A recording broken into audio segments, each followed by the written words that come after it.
Here for another of my lectures? What is it that you wish to learn? Of course.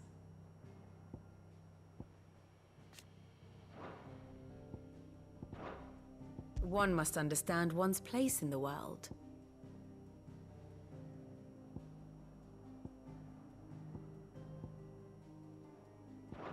Thus ends today's lesson.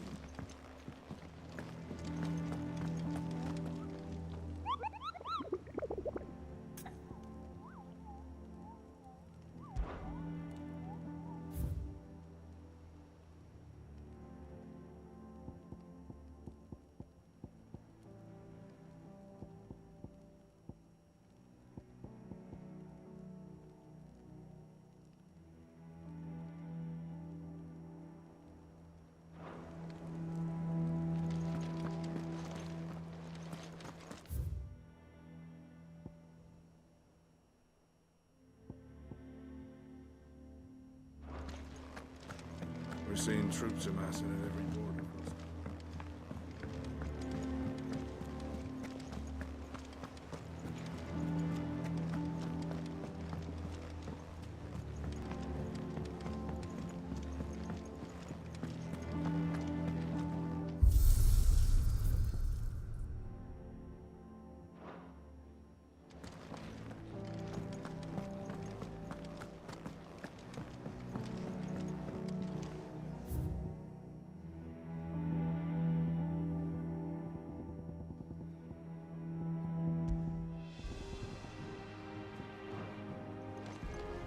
The nobleman who visited.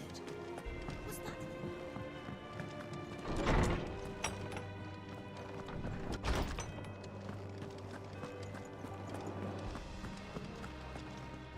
Ah, Clive.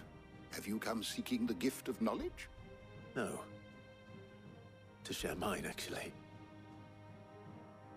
Hugo Kupka is dead.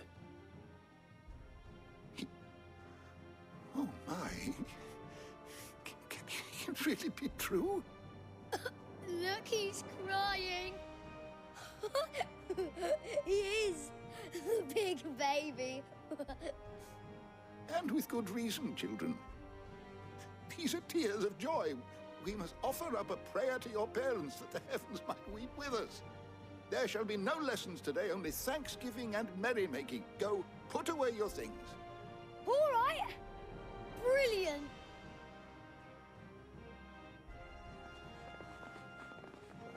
Finally, a new dawn has broken. It has. Thank you, Clive. I cannot wait to share the good news. Hippocrates. After Kupka fell, Ultima came to me. I need to know what he is. Have you learned anything? Alas, no. And not for want of trying. I have scoured nigh every historical tome in our collection and found nothing. Not even the sort of conspicuous absence that might suggest a concealment of fact. One is almost tempted to conclude that such a creature never existed. But I saw him. With my own eyes. I don't doubt that you did. Alas, it seems you are the only one who has. To others, he reveals naught. We see only that which he leaves in his wake, like some terrible force of nature beyond the ken of mortal man. A bringer of death. Whether the Ultima you met with was the being itself, or merely another projection of its power, I know not. But until I do, my investigations shall continue. Thank you. It means a lot.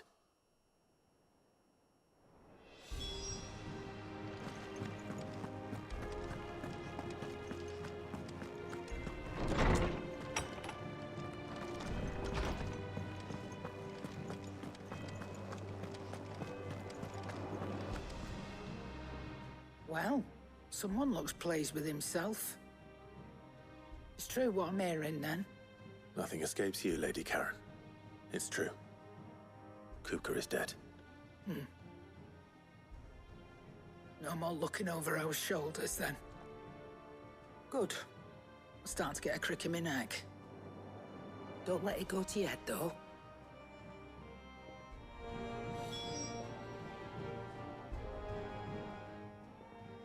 And what can I do for you? Go on, then.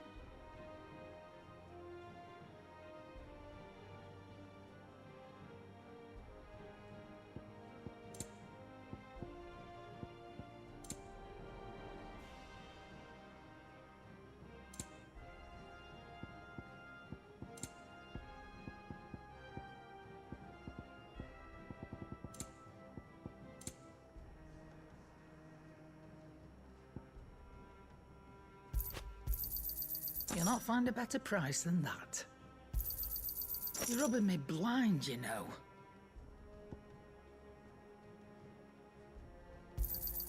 You'll not find a better price than that. You're rubbing me blind, you know. You'll not find a better price than that. Blackthorn, do you have a moment? What is it? I'm busy. I wanted to tell you that Hugo Kupka is dead.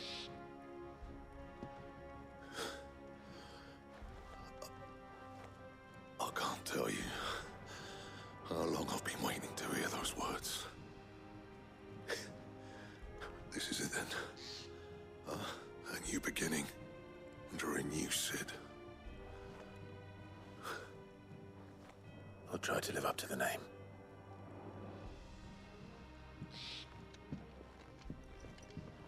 Right. Let's see if Otto has anything else for me.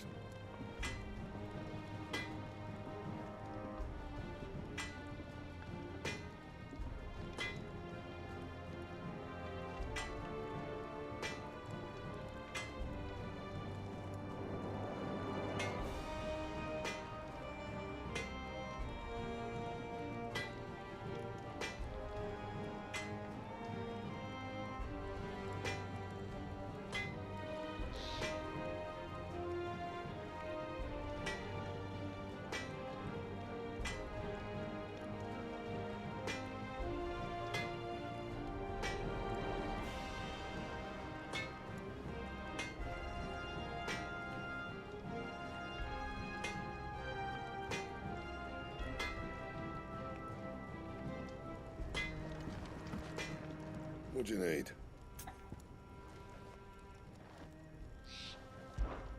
What do you want?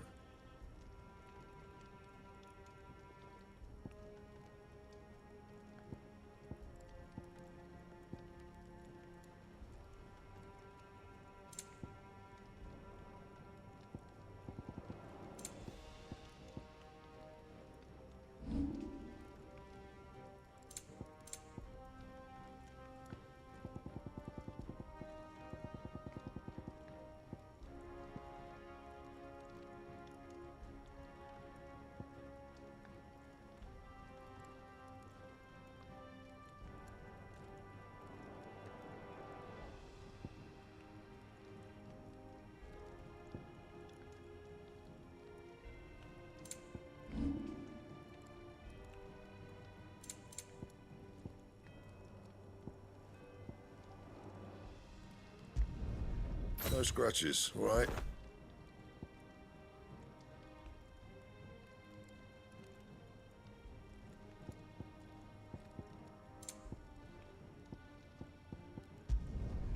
Should last you a good while. No scratches, all right?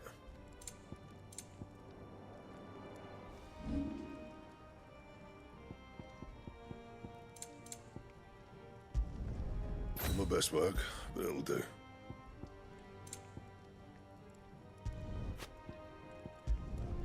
Yeah, that should do you.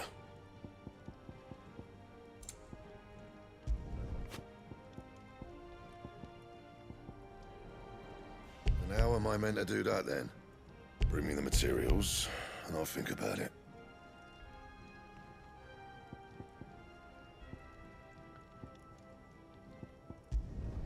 You can thank me later. That it? Fine.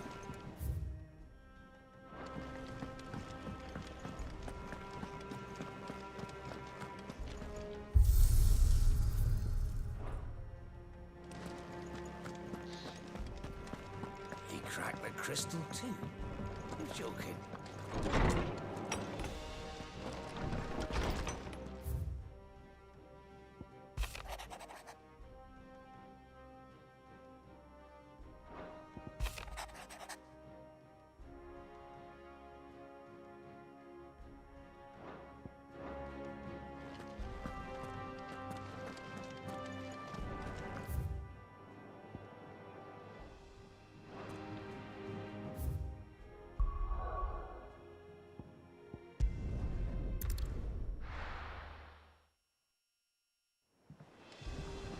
I'm telling you, it's true. I heard it from Otto's own lips.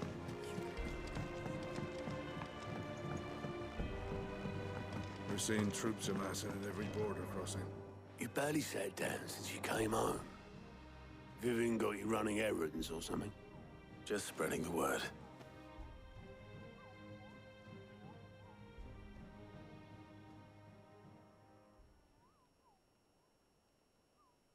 So, the Professor's got a soft side, has she? I'd never have guessed. No. She was right, though. Everyone was glad to hear the news. Ah, but you ain't told everyone. I can think of plenty of friends back at the old hideaway who'd sleep more peacefully for knowing. Not least of all Sid. You should tell him. You're right. I should. And I will. Well, when you do, be sure to take Mid with you. She's been going at it hammer and tongs down at that workshop of hers, trying to do her father proud. I can't remember the last time she visited the old sod's grave. Very well. I'll suggest it.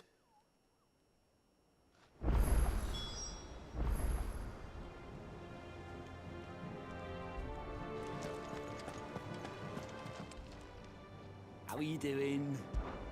Quick look.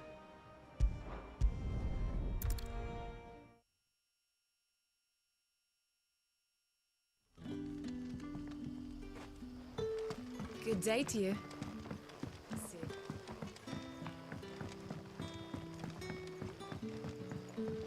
The crystals we get from the tailor are all but worthless. We are to dig a new cellar. Ah, Clive. Your timing is exquisite, as always. I have a concern which you may be able to assist me with. Go on. There are whisperings afoot of shadowy figures having been sighted outside the village. Rustlings in the undergrowth, suspicious noises. My people fear that they are being watched. It may be no more than a surfeit of nerves, understandable in the current climate, or it may be the prelude to something altogether more dangerous. Given what I hope you'll forgive me calling your nose for trouble, I wondered if you might investigate.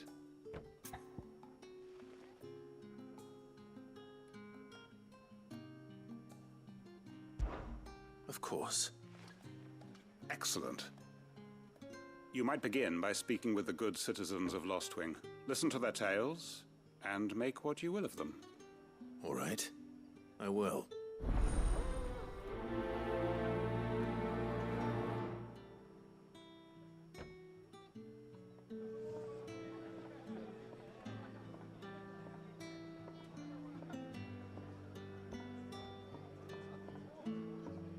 Hello, Sid.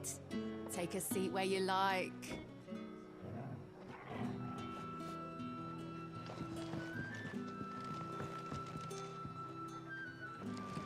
Right. Let's see what the people of the village have to say. I'd better find out if this is just nerves, or something we need to take more seriously.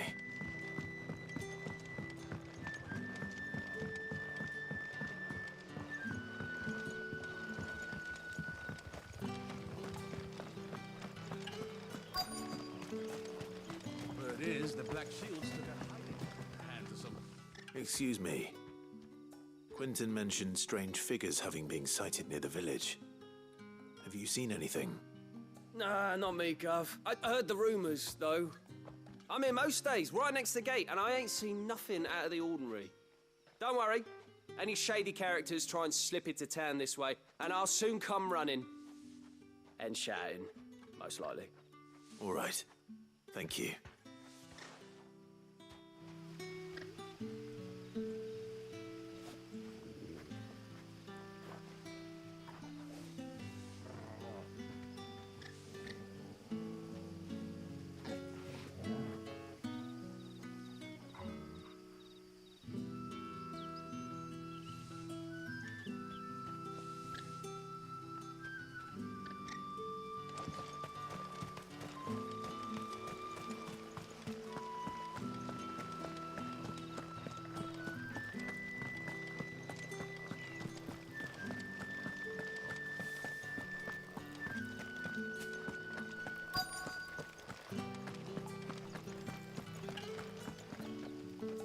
Do you have a moment? There's talk of suspicious figures in the woods. Have you seen anything out of the ordinary? No, but I've heard something. Sound of scraping metal, like someone sharpening a sword. Where was this? In Lorbert's Pass. Was out foraging for herbs when I heard it, screeching out from between the trees. Ran back here as quick as my legs would carry me, and I ain't been back since. I see. I'll look into it. Thank you.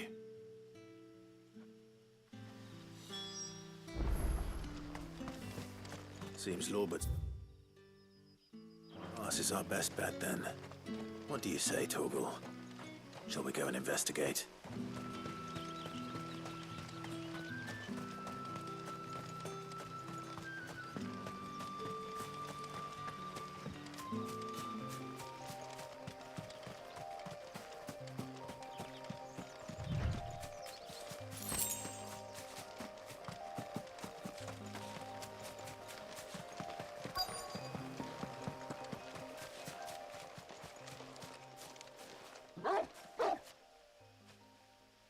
You there.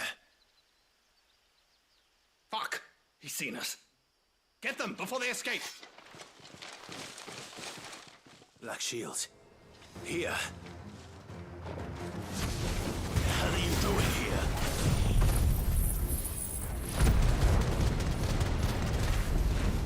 What is it to you? Not that we give a damn. All that matters to us is that you don't leave here alive.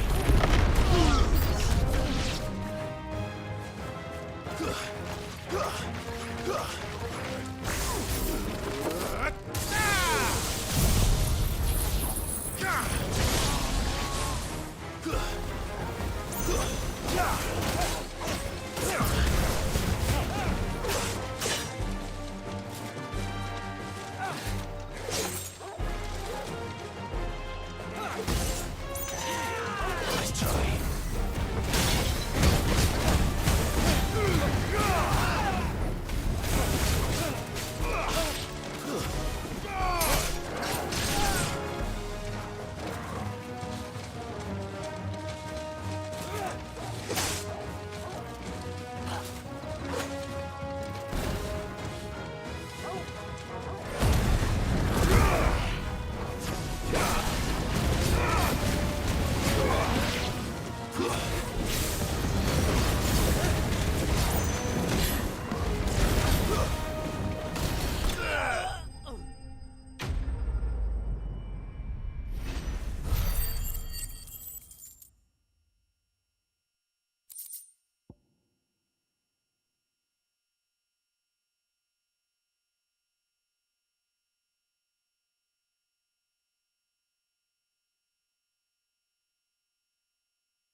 Why were they here?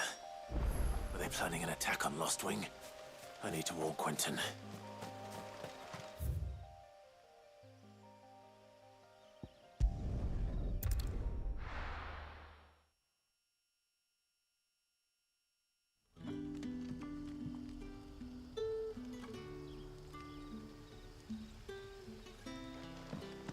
Good day to you.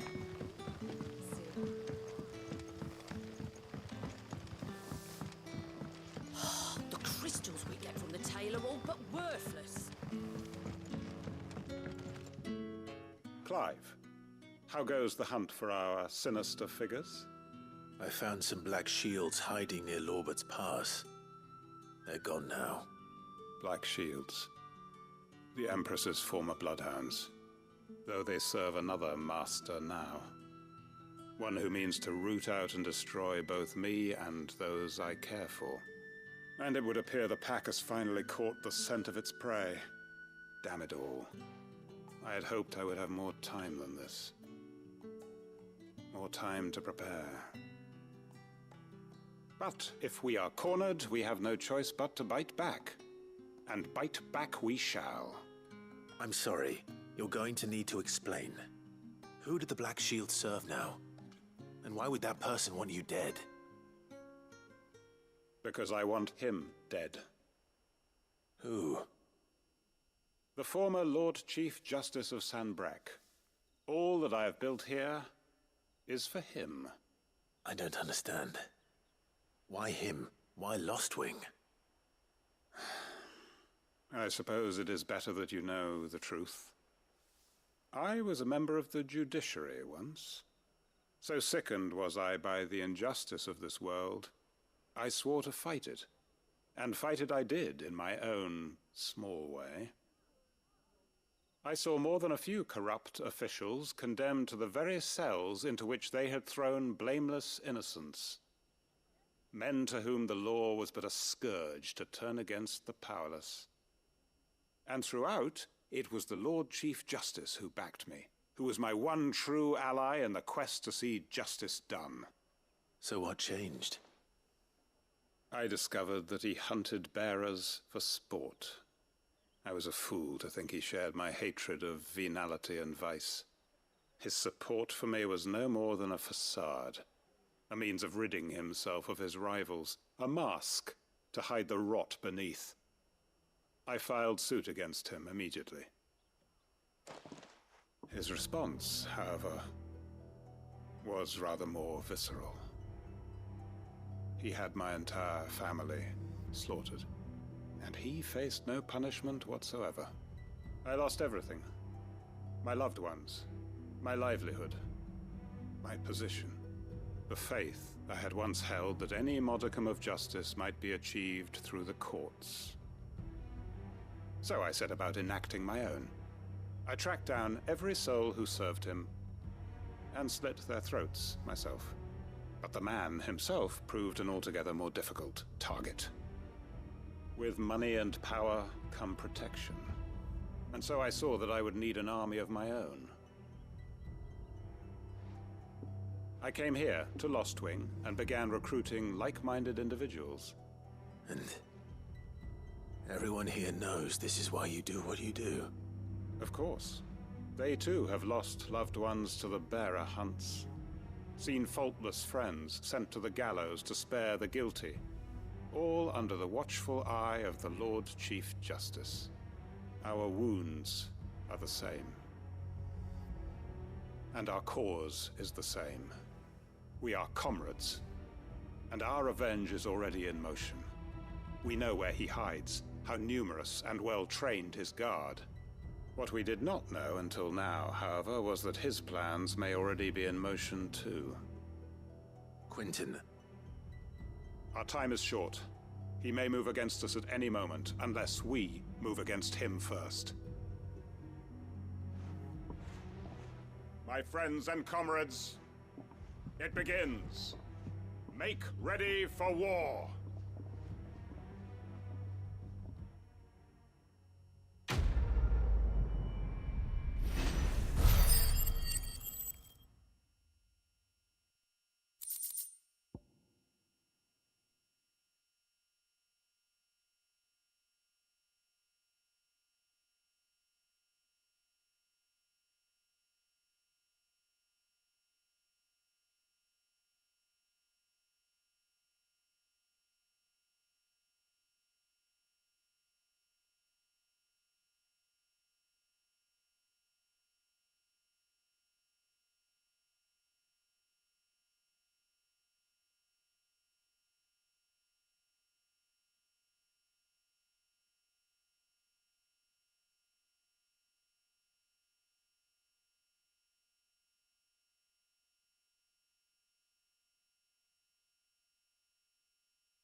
I'm not going to change his mind.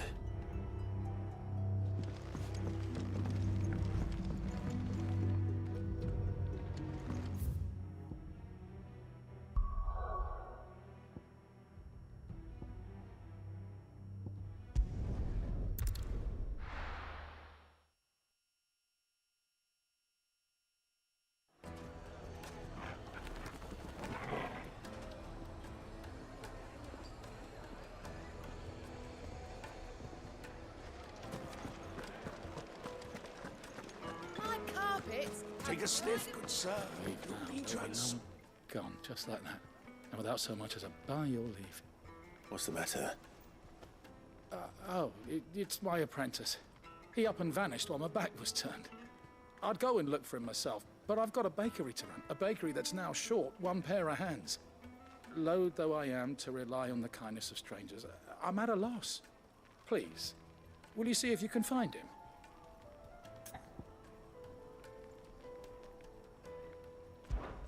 I'll see what I can do.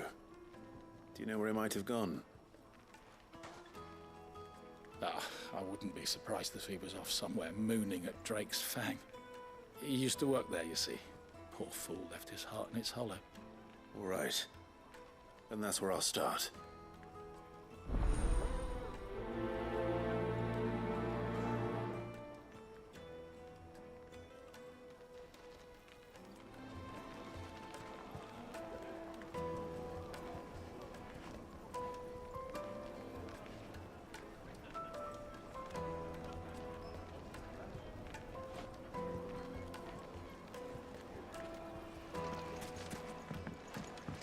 Oh.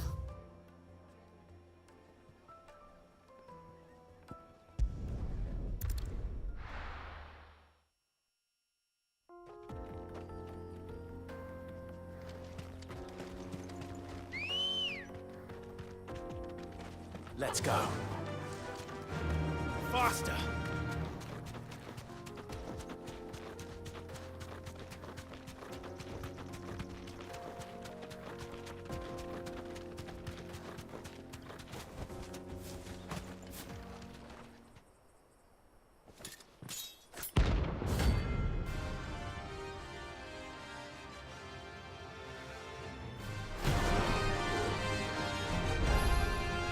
My blade yet hungers, and so do I. Come, let us feast on your flesh.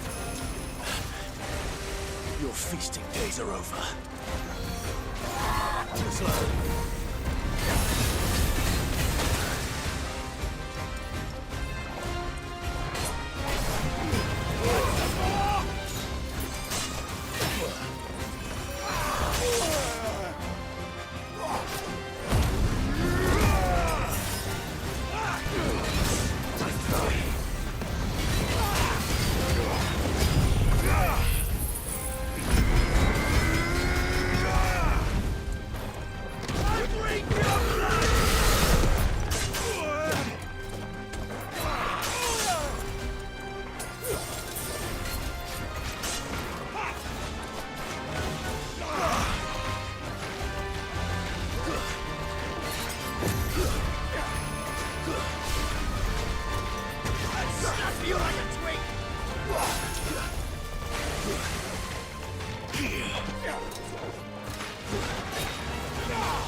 Those who kill for sport deserve no better.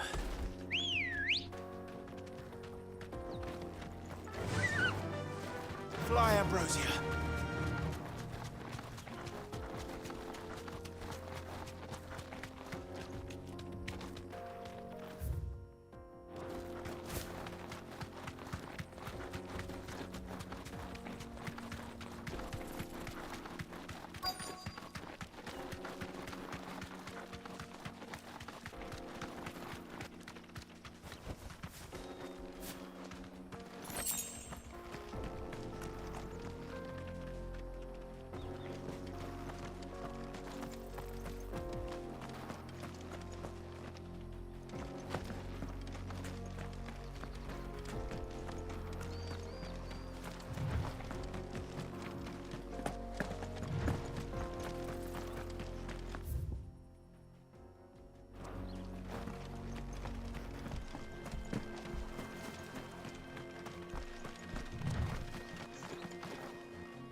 Excuse me.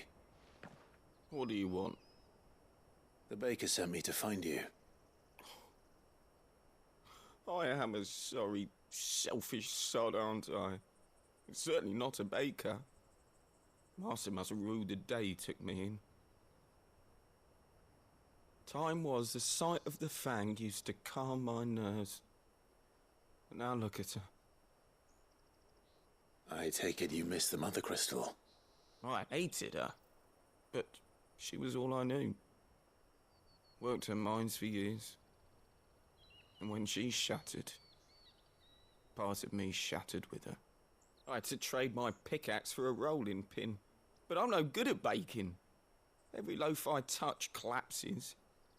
My bread's as hollow as I am. She was the only thing that could fill the hole inside me. Oh, I loved her, damn it. But now she's gone. She's never coming back. What am I supposed to do? I ask her. How does a shell of a man learn to live again?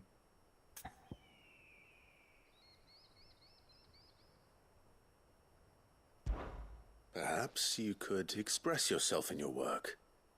If you miss the Fang, maybe you could recapture it somehow. Recapture it? I'm a baker, not a... You know, you might just be right. What a fool I've been! I have to get back to the bakery right away. Thank you. Thank you, my friend. You've opened my eyes. Wait.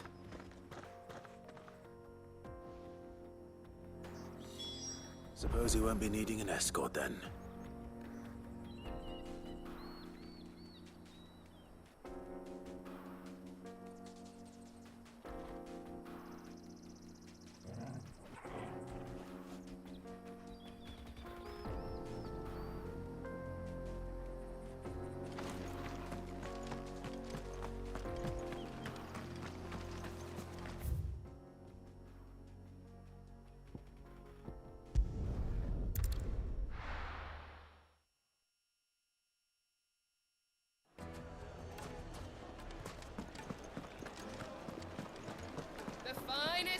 The most fragrant herbs and spices.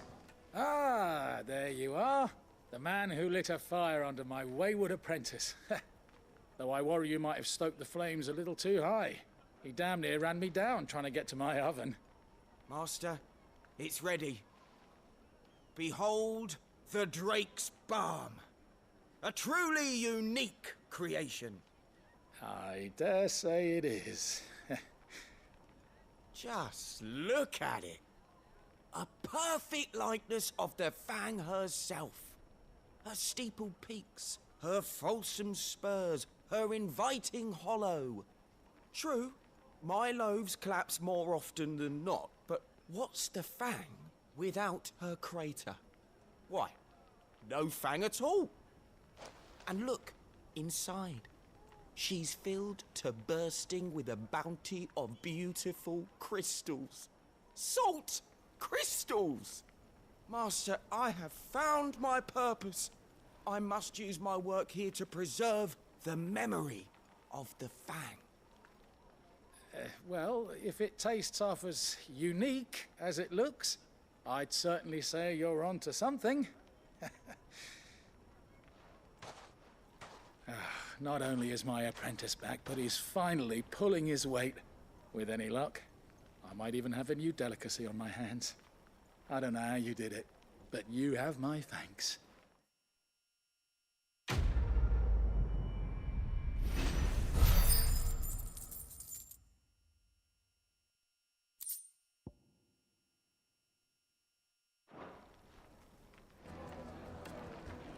Now, Dusan, I know you're keen, but do you have...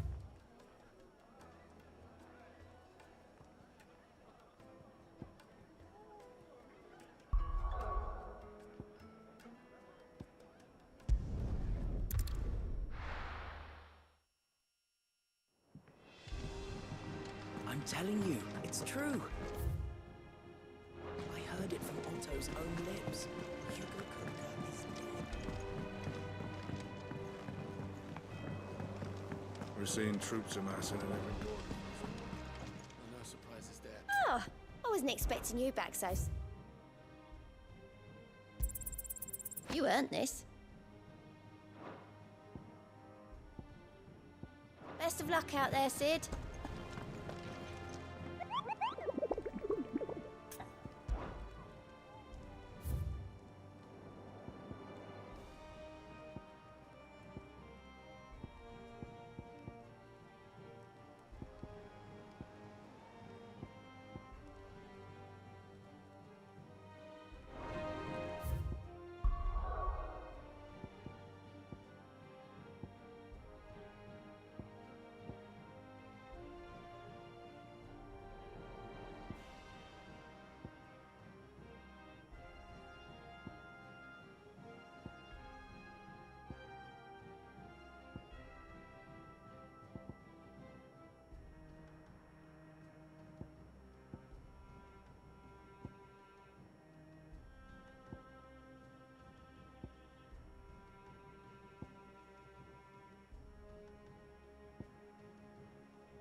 Ambrosia won't help me here.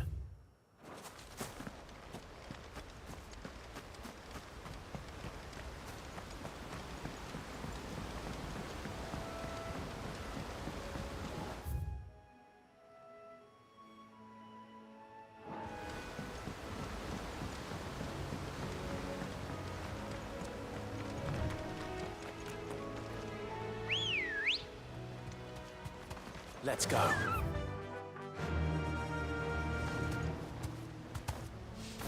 Yeah!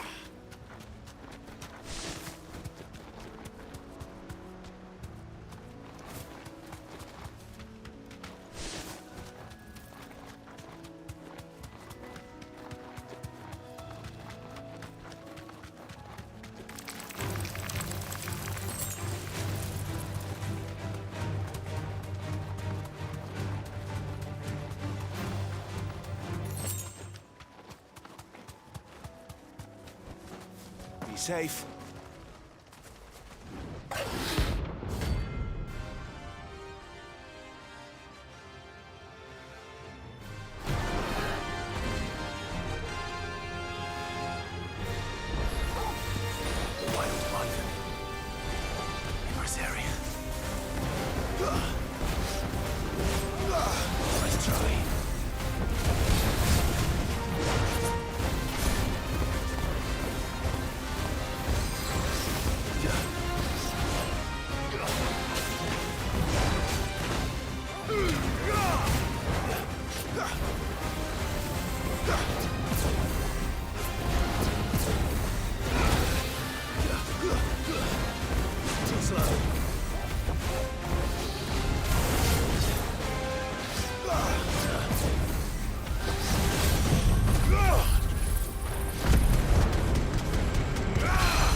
Hope there aren't any more of them.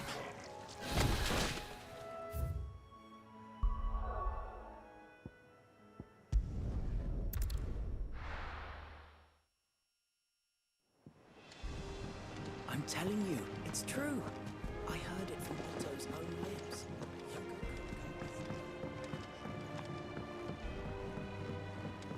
We're seeing troops amassing at every border crossing.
Time to fight.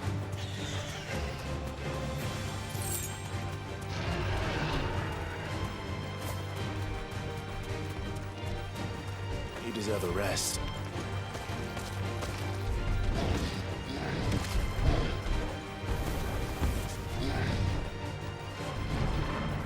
Let's try.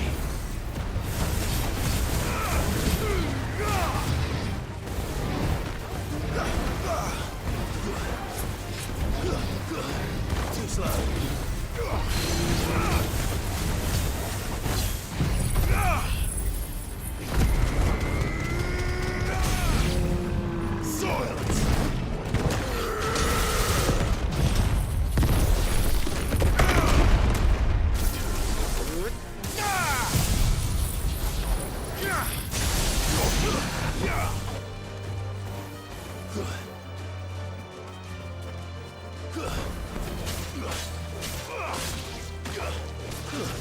Stay down!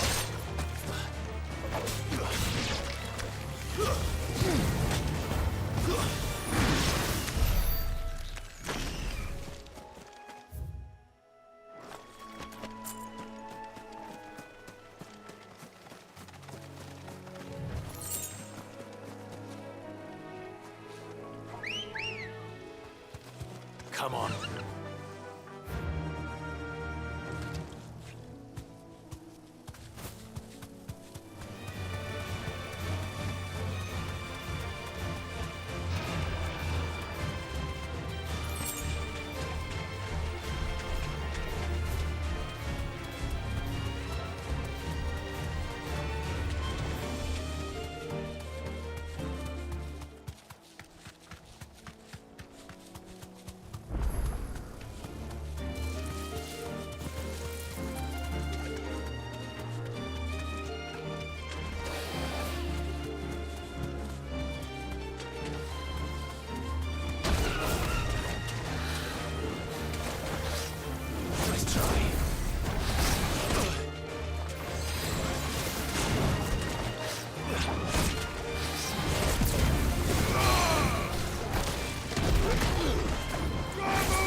It's the same as the one back at the hideaway. Doesn't seem to be working, though.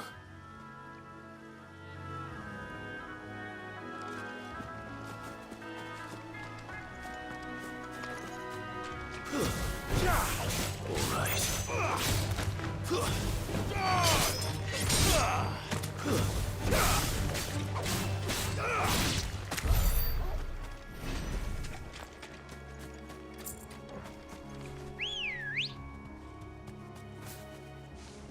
Let's go. Yeah!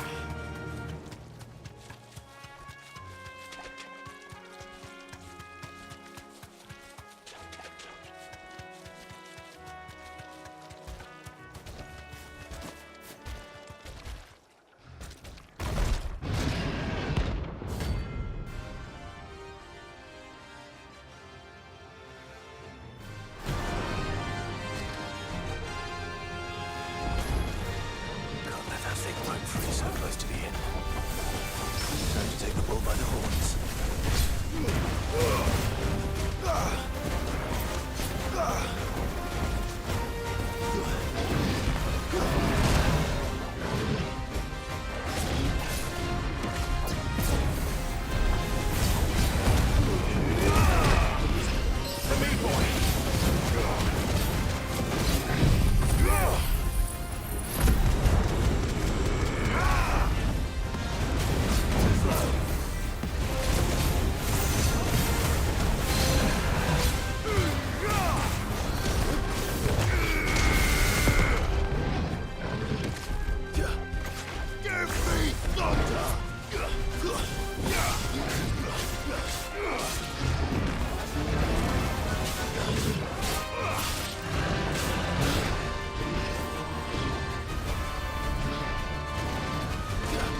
Without him, there, gang.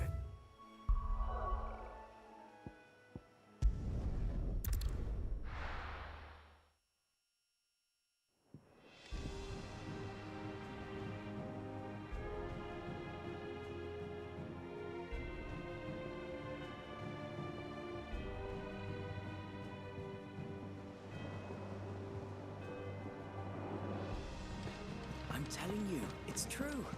I heard it from Otto's own lips.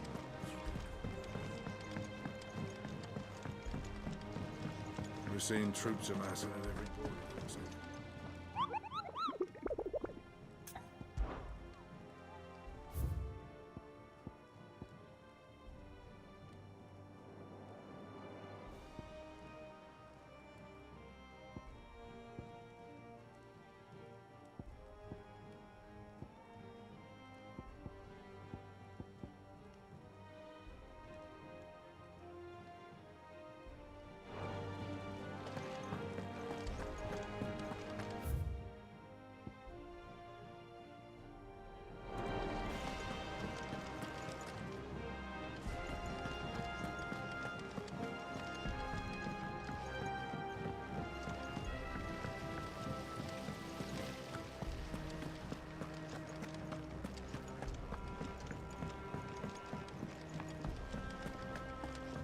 Mid might need some help. If I don't come up with something soon.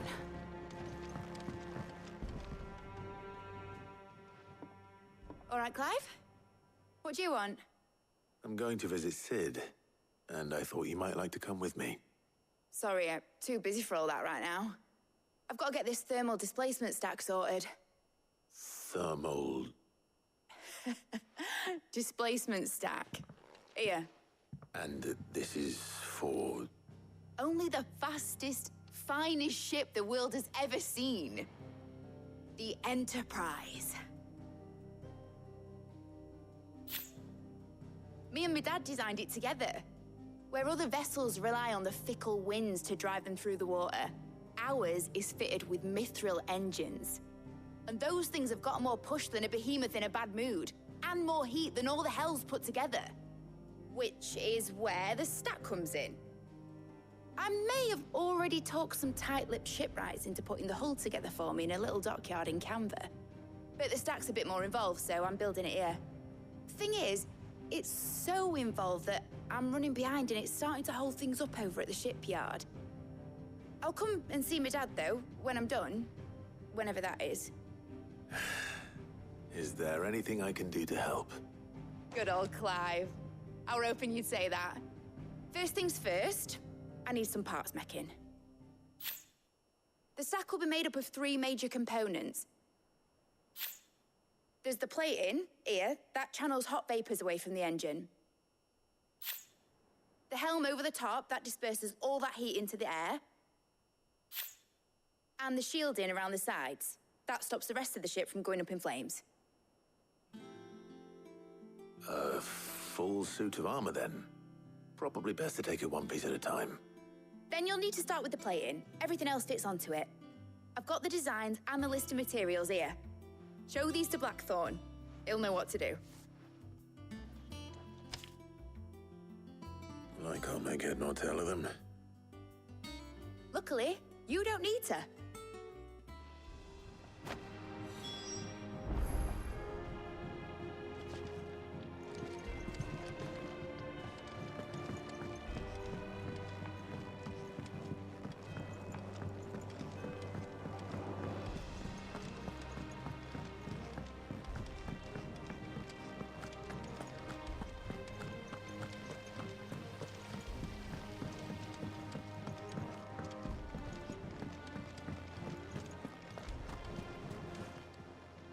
Clive. Here you go. Seen enough? We're seeing troops amassing at every border.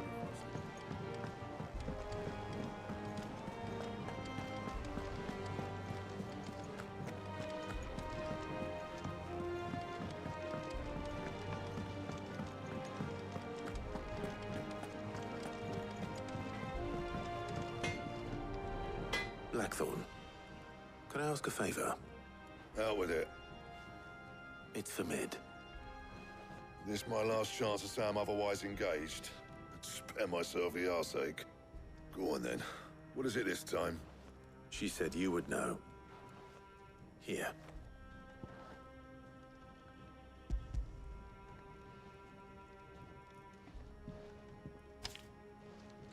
Krieger's Tates. Well, I don't know what the hell you'd want this for, but I can make it. Won't be easy, though. And I'll need help. Get Gavin Otto in here, will you? All right.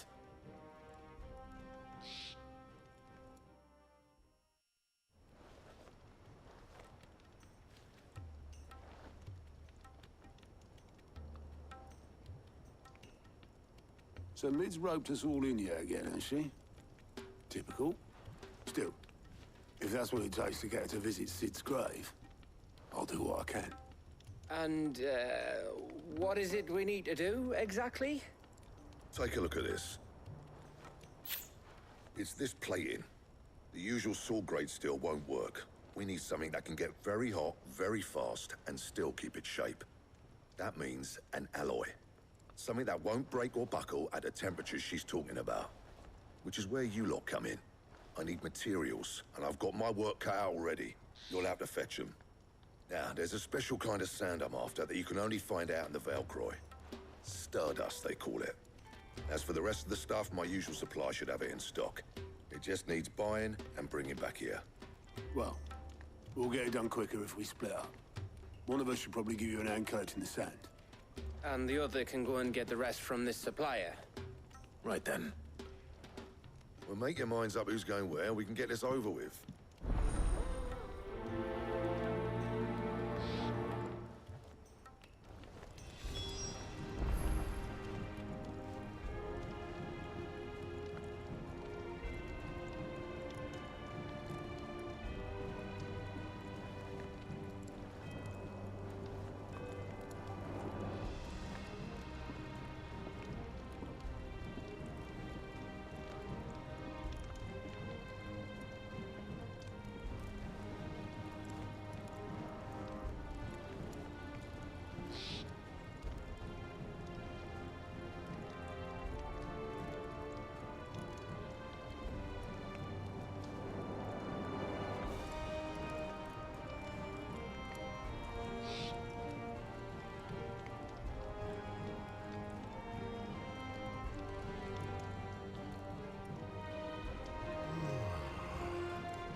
Which one of the...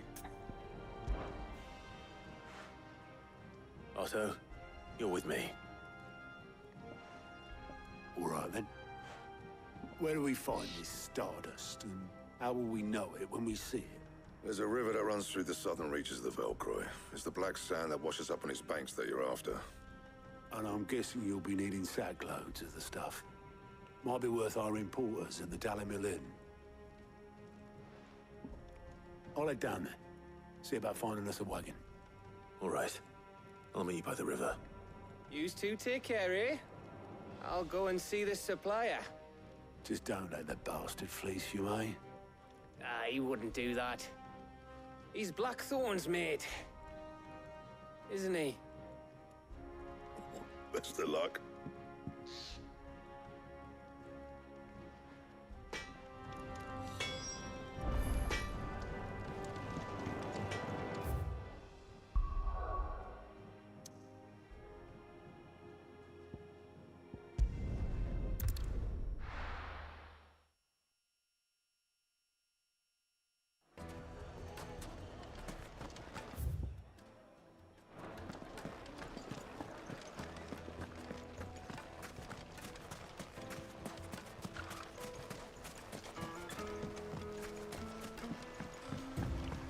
Looks like I found the river. Now where's Otto?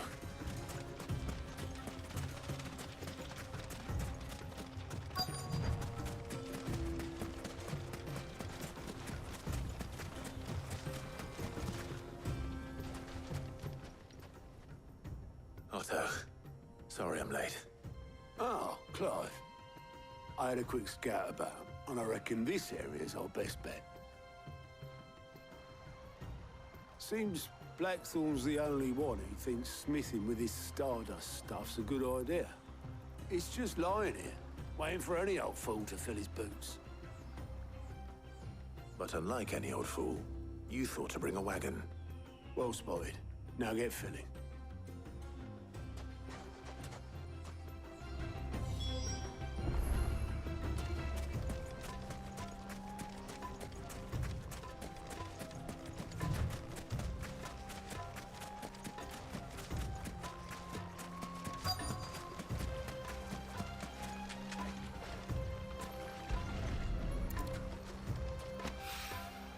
So this is Stardust. It just looks like black sand to me.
That should be enough for now. Let's see how Otto's getting on.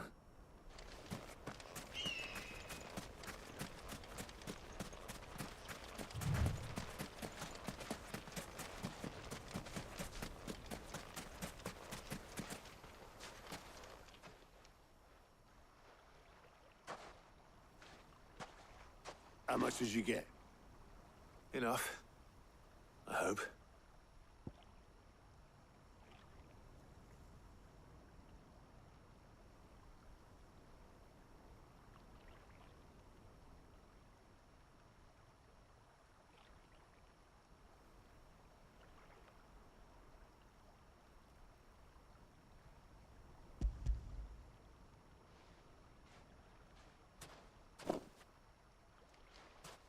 More than me.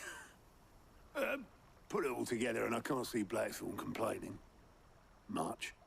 Here, Clive. Do you fancy a walk?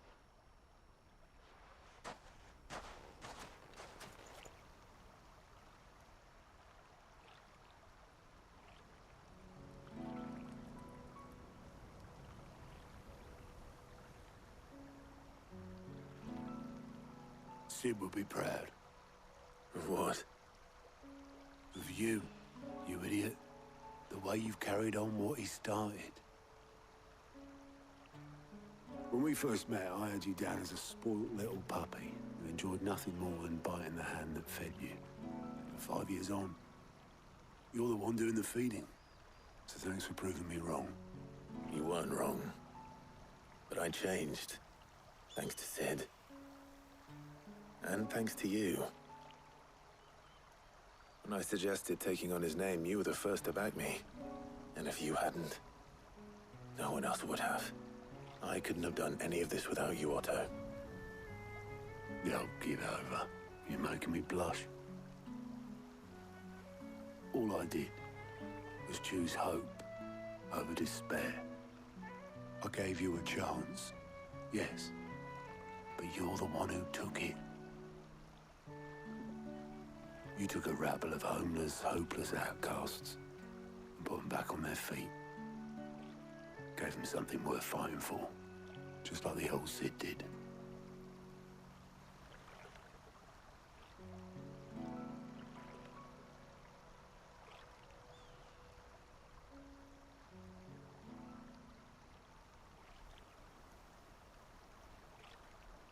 About time I was heading back, I reckon. All this scrabbling about in the sand's taken its toll on the old pins. I'll see you back at the hideaway then. You can take a well-earned rest when you get there. Oh, I plan to. Believe you me. But I'll make sure Blackthorn gets his precious black sand before I put my feet up. He'll only moan otherwise.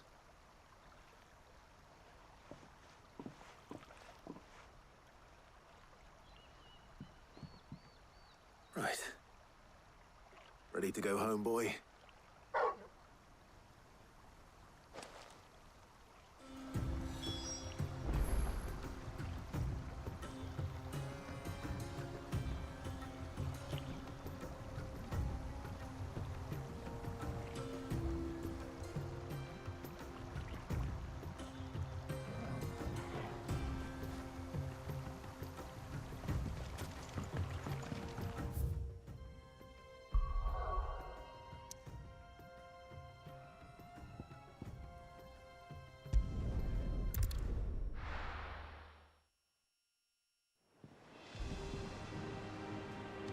Let's hope this is all Blackthorn needs.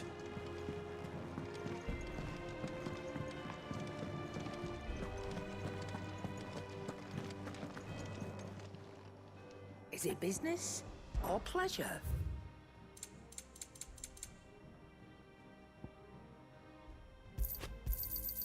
It'd better all be here. You'll not find a better price than that. You're rubbing me blind, you know.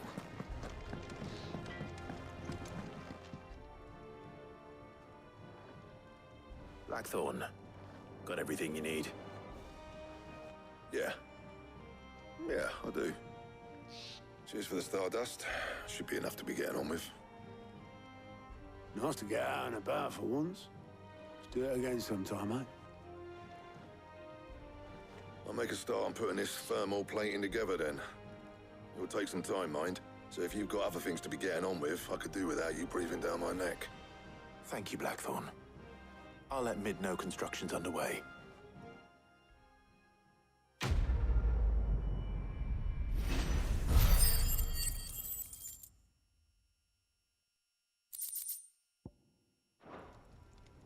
Suppose we'd better be getting back to work too. Give us a shout if you need anything.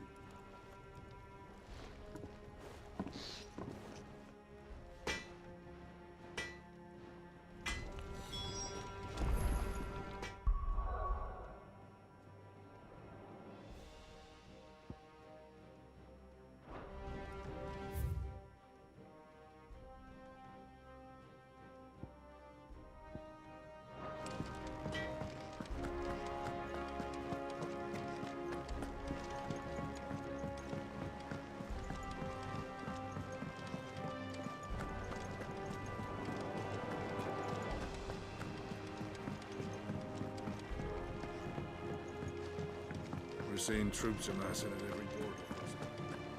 No surprises there. Welcome to the Patron's Whisper. Your benefactors are a generous lot.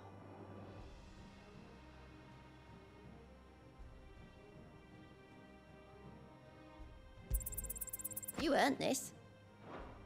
All done?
Mid might need some help,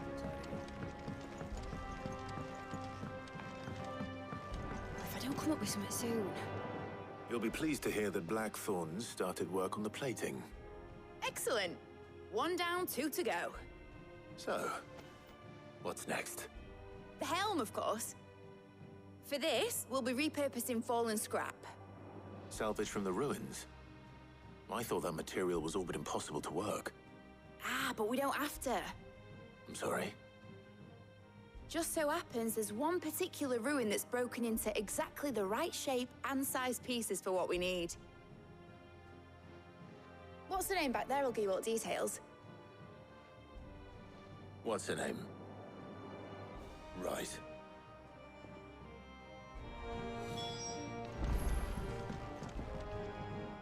Oh, Sid, is this about the helm? Yes. Mid said I should speak with you. I'll show you the plans then.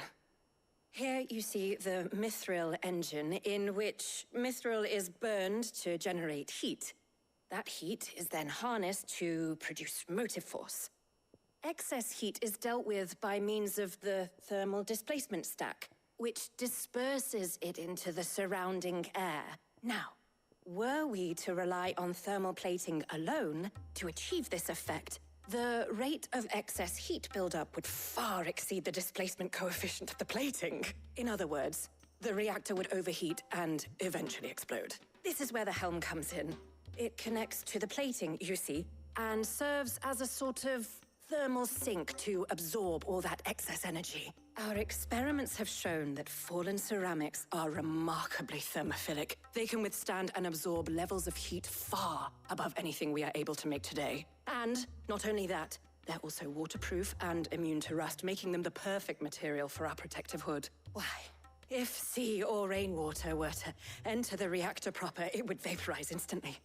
The forces produced would tear the ship from stern to... You can stop there.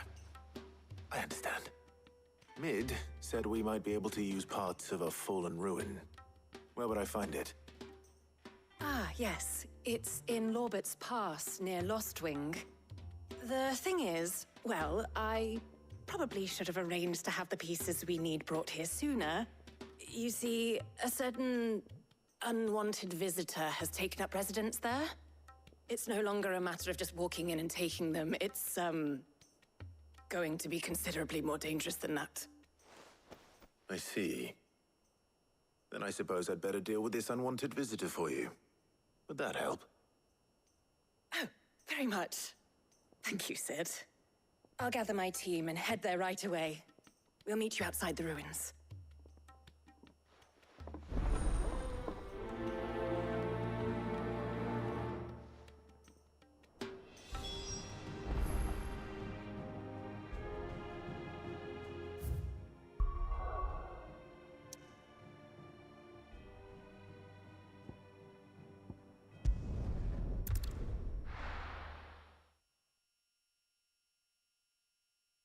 be taking you all to a storehouse in the Bales. Leave anything you don't need behind.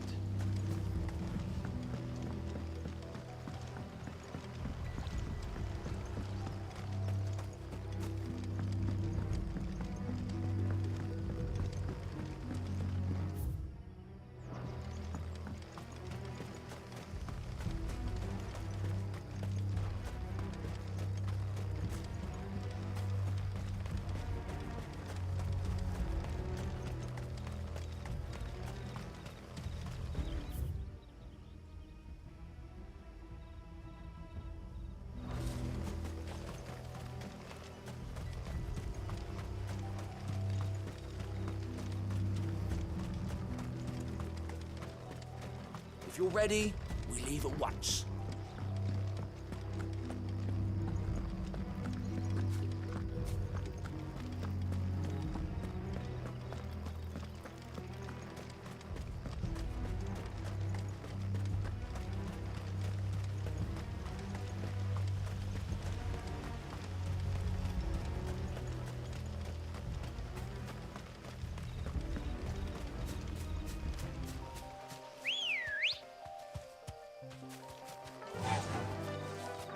Fly, Ambrosia.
Oh, there you are, Sid.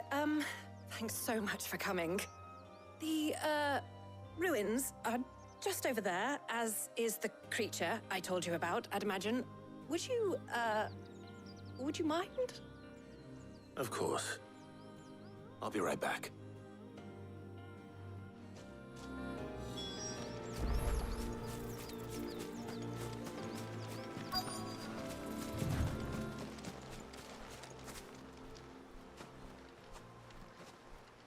Anybody home?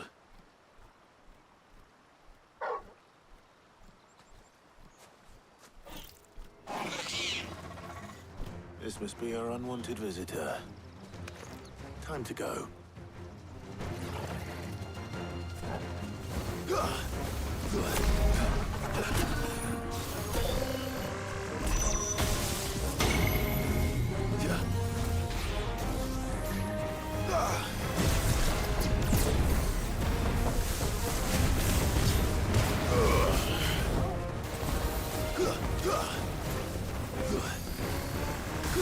Nice try.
Nice try.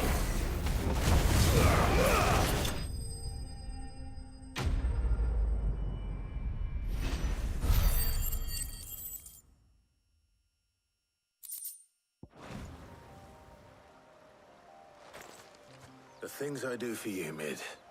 Sid! Oh, thank goodness you're safe. You shouldn't have any trouble now. Indeed. Well, don't let us keep you. We'll, see that everything is transported safely back to the hideaway. All right. I'll let Mid know you're on your way.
We're seeing troops amassing at every border.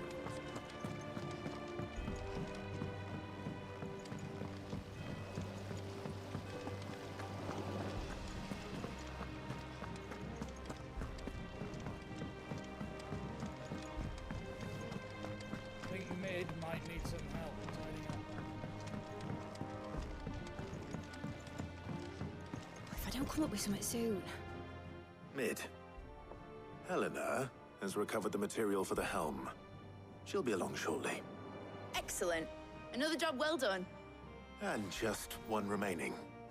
Right. Right, the shielding. This one's a bit of a bugger. How so?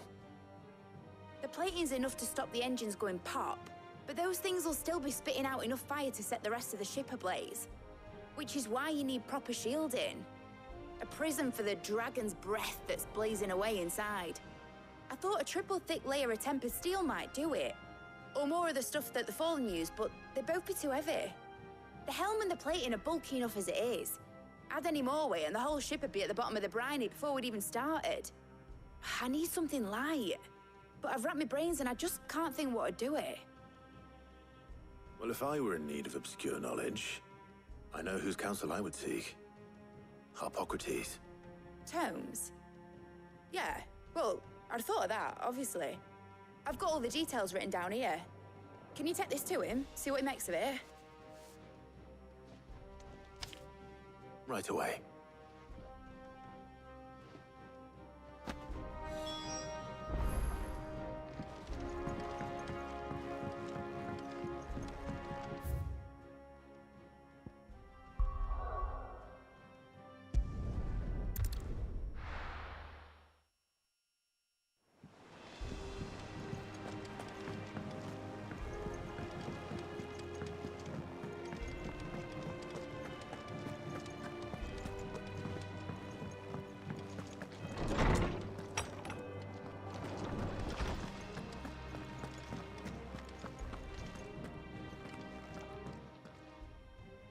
Harpocrates, do you have a moment?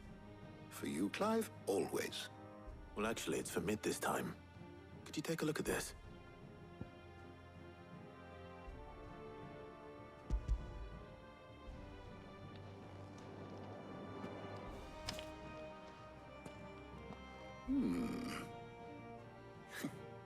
Shielding for a mithril engine? Whatever will that girl think of next? And what are these notes around the edges?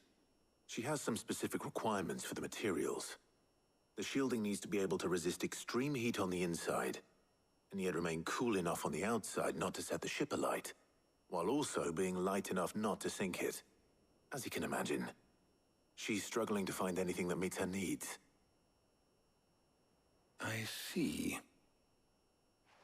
I wondered if you might know of a solution, or if you might be able to search the records for one. Perhaps it is not a different material she requires, but a different approach. What do you mean? Consider the lake we have made our home. Its blighted waters eat away far more quickly than fresh water or even brine, at timber and steel alike. And yet, we have made a home here from those very materials nonetheless. We have. But Bardolph must varnish every board twice over to keep it from rotting. And Obelisk complains that without a constant supply of pitch. I see. Early Gregorian histories speak of a preparation known as moon dew. It is said to be able to resist even the most ferocious flames.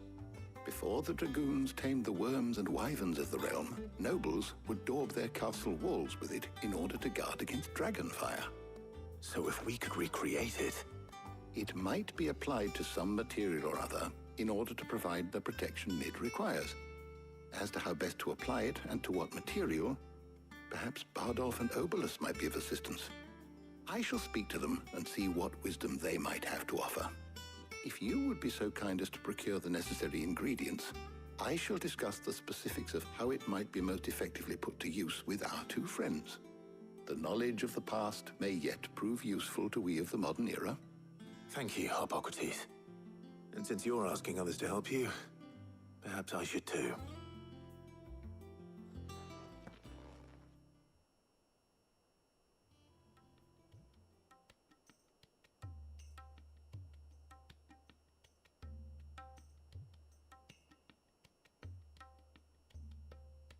So you need a hand, do you?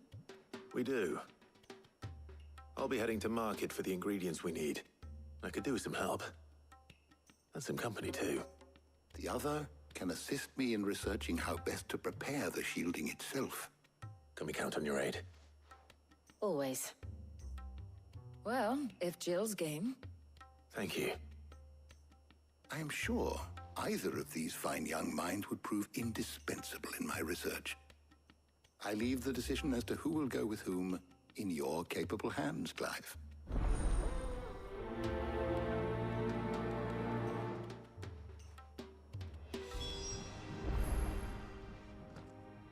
So, Clive, have you made your decision? Who will accompany you on your little excursion?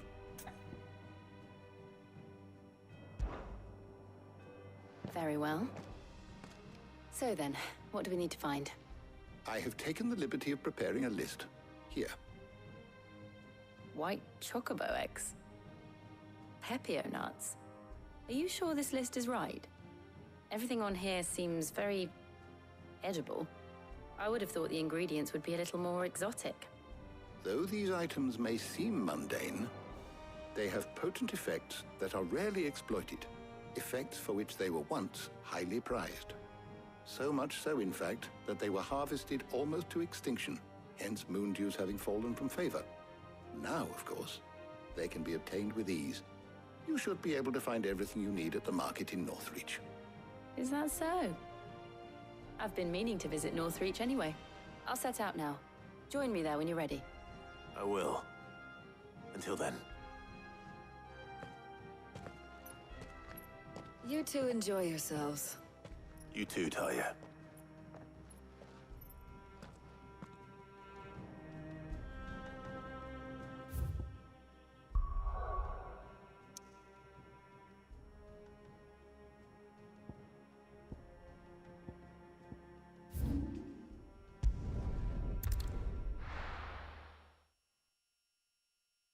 Now, where's Jill?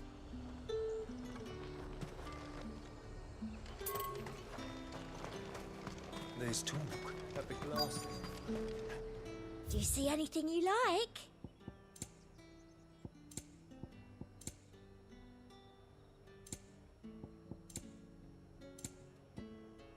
I'll be here if you need me.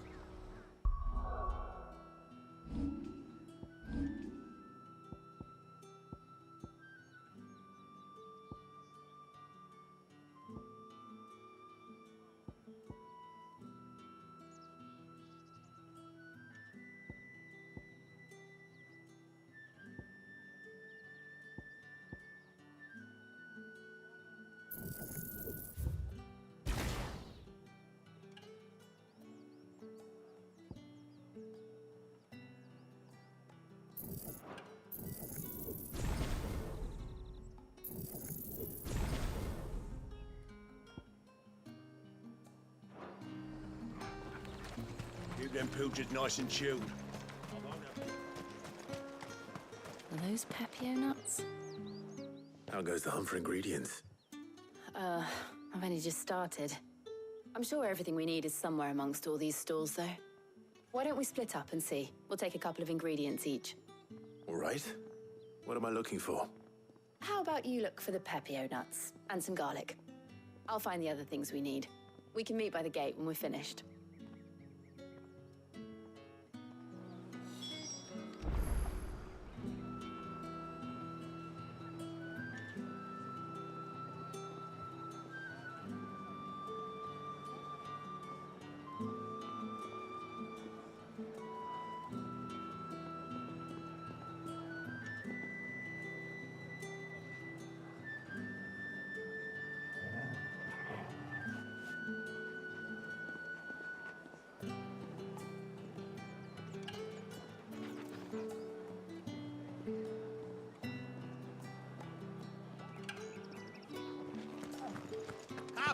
You'll not find a bruised pippin in the... Fresh cuts!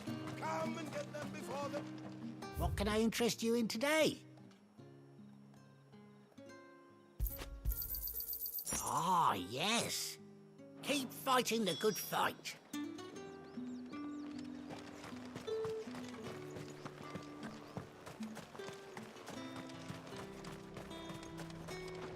What do you want? Go on, take it. Thanks for nothing. That's everything. Let's see how Jill's getting on.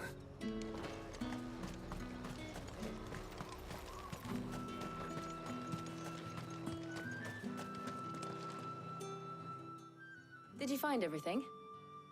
I did. Here.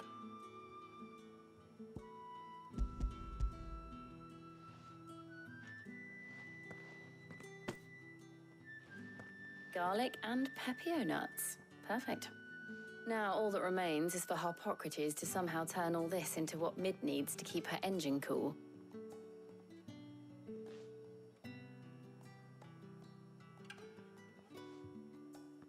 But before we head back, would you walk with me a while?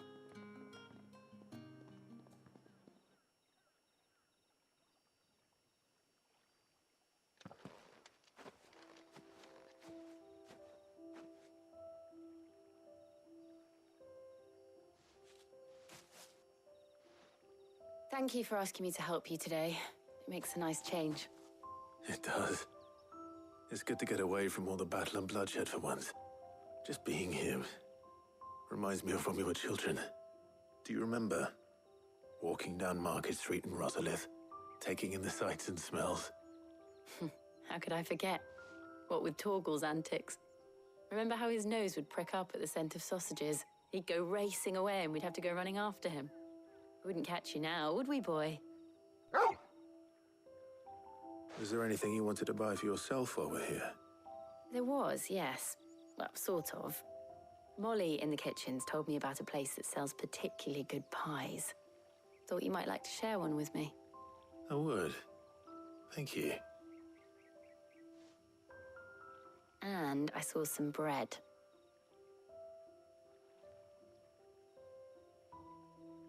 Big white cobs like the baker back in Rosalith used to make. What do you think? I thought we might get some soup to dip it in. But then I tried a slice of the butcher's dry-cured ham and it was just... oh. You all right? Sorry. It's just... you're right. I really do feel like a child again being here with you.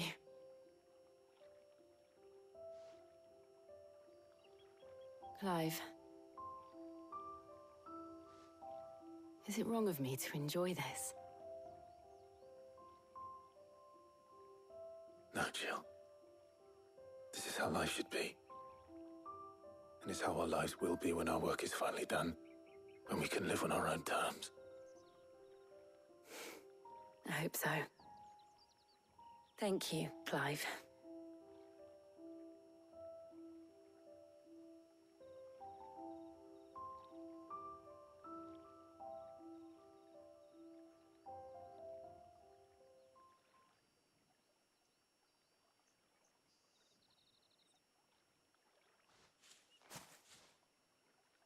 Well, I suppose we best be getting back. I need to give these ingredients to Harpocrates and Talia. I'll see you at the hideaway. Take care. I will. You too.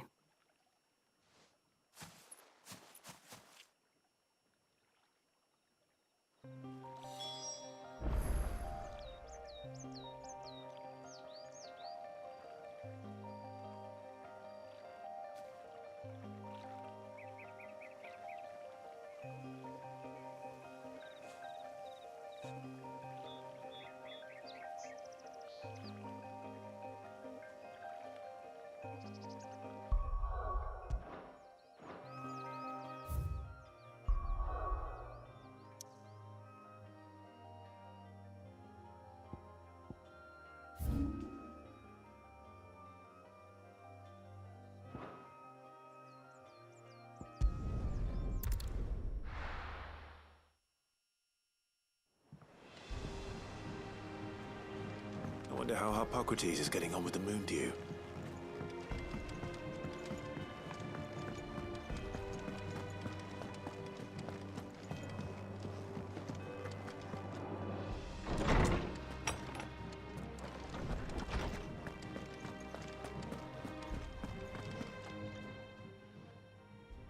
How's work on the shielding progressing, Hippocrates?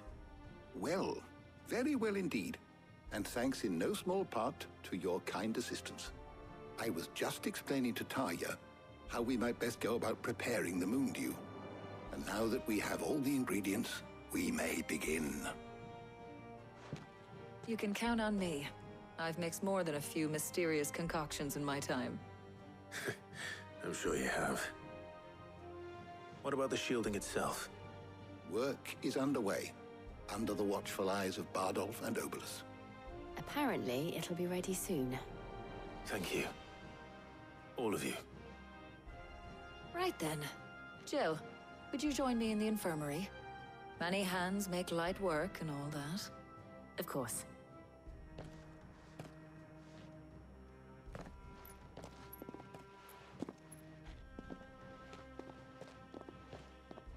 Oh, and Clive, thank you. It was nice, just being with you.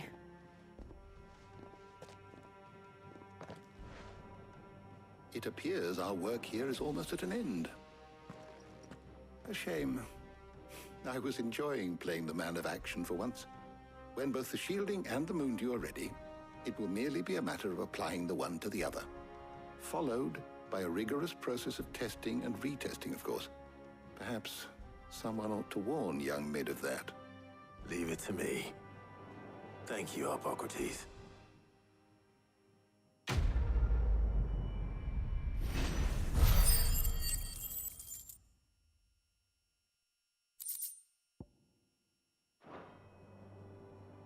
Well...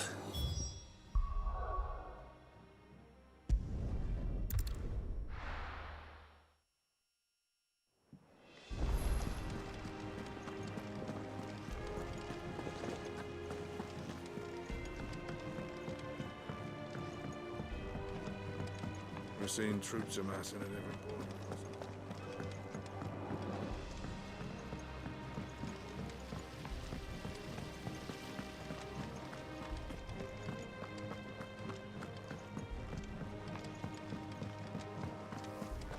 I think Mid might need some help tidying up.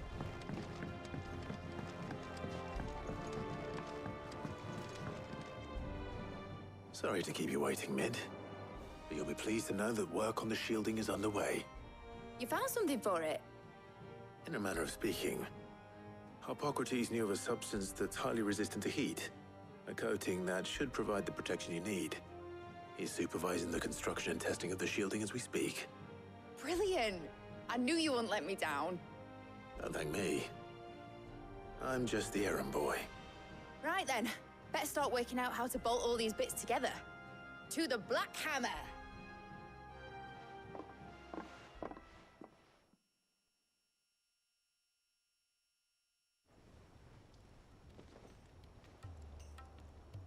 You know, when I got into the smithing game, I thought I'd be making swords and shields, not thermal bleeding didgeridoo-dahs. Displacement stacks. Same difference. Whatever you call it, I ain't putting it together in here. It's cramped enough as it is. Let's take this outside. Mid, you get all the parts lined up on the deck. I'll take care of the rest. On my way! Oh, and bring me the biggest hammer you can find. This is gonna require some precision walloping.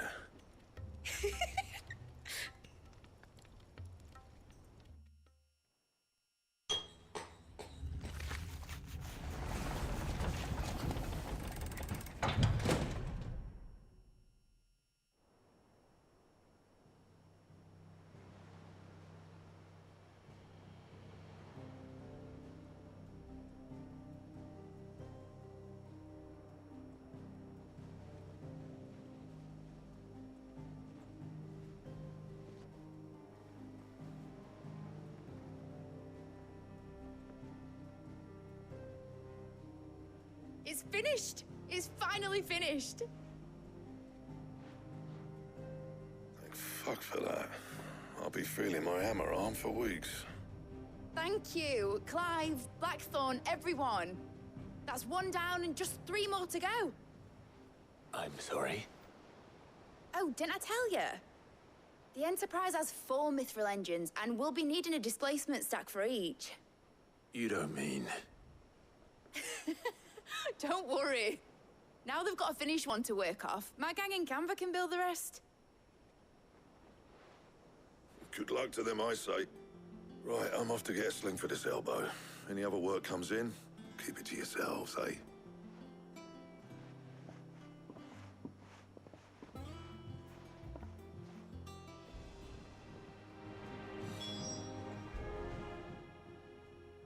What's the matter? Nothing. Just daydreaming. Thinking about the Enterprise sailing off over the horizon to shores unknown. Searching for a land untouched by the Blight. Just like me and my dad planned. So if the worst came to the worst and every scrap of soil in the Twins turned black, we might still have a chance. That's what she was meant to be. You see, one last chance just in case we needed it. But now she's so close to being finished, I've realized I don't want her to be that. I don't want her to be just a lifeboat for us to cling to if things get desperate. I want people to sail aboard her by choice, not from the lack of it. In a world where we're not just trying to survive, but where we can actually live. I'm working on that. And I'll do everything I can to get you what you want. Don't you always? All right. My mind's made up. As soon as the Enterprise is fit to sail, I'm putting her under your command. Sod our plans, I'm trusting in yours. Are you sure about this? Something tells me it's what my dad would have wanted. He'd be proud of you. You were gonna visit his grave, weren't you? I was. And you can come too, now that your little project is finished. Right. There's just one thing I need to finish up first.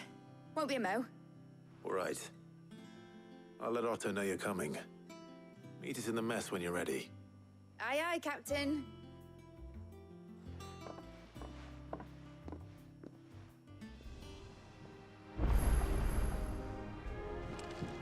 Mid told me she was building a ship. All right, Clive. Asterix. Mid finished sending half the hideaway traipsing across the Twins, has she? I swear, that girl'd do anything to put off visiting her old dad's grave. No excuses now, though, eh? Not quite. She said there was one final thing she had to take care of. I'm sure she'll be finished soon enough. She said that? In those words? She did, yes. Clive? Were you born yesterday or something? There is no thing. She'll probably be halfway to Canva by now. Mid. I might still be able to catch her.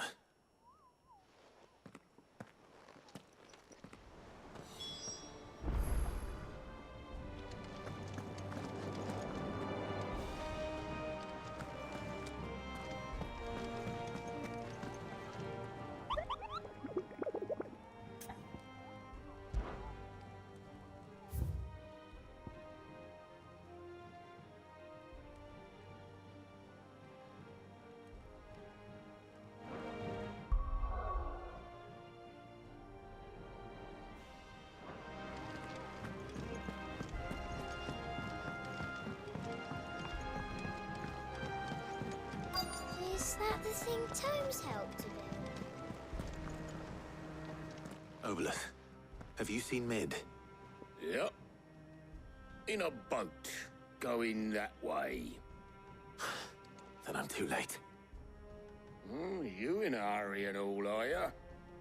Oh, I offered to take her across, but she wouldn't wait. Just paid for a dinghy and rowed off. Oars going like the clappers. Got some life in her, ain't she? But anyway, I was on my way up to see you, as it happens. got a letter for you. Urgent, by the sound of it. One of your uncle's men said I was to hand it to you in person, post-bleeding haste. And you're here now. Thank you, Obelus. Don't mention it. What tidings, Uncle?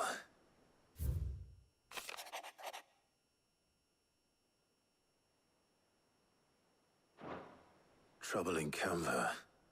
Well, I'll need someone to keep an eye on Mid.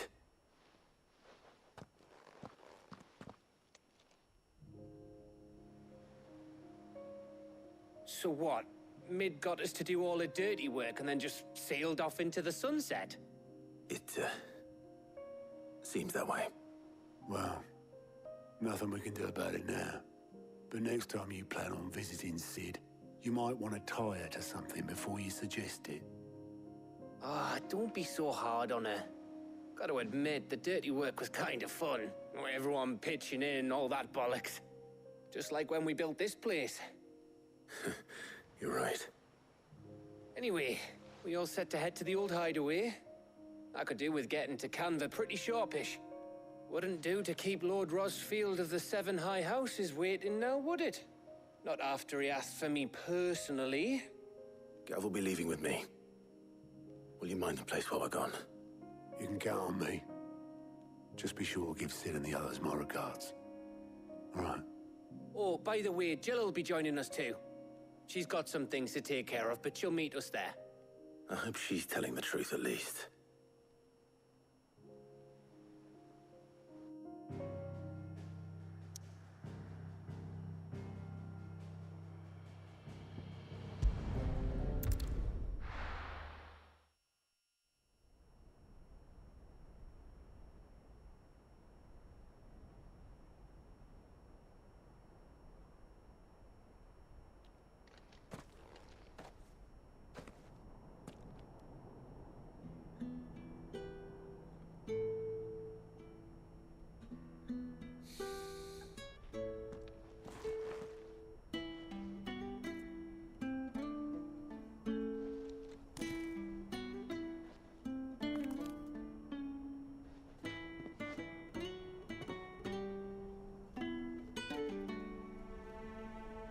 Well, Sid, I remember what you told me.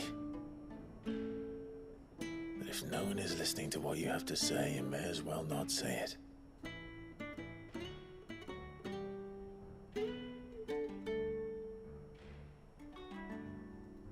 But I will say this, old friend.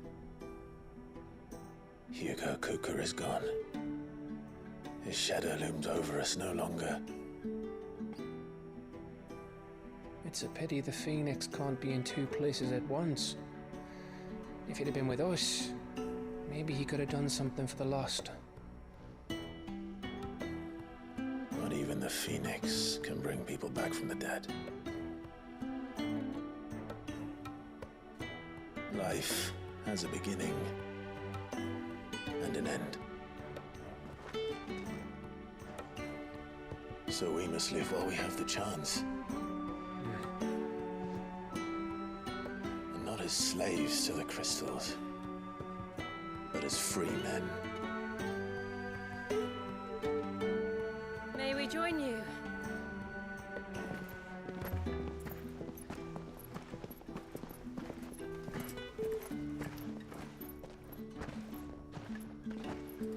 Lady Karen, what a pleasant surprise.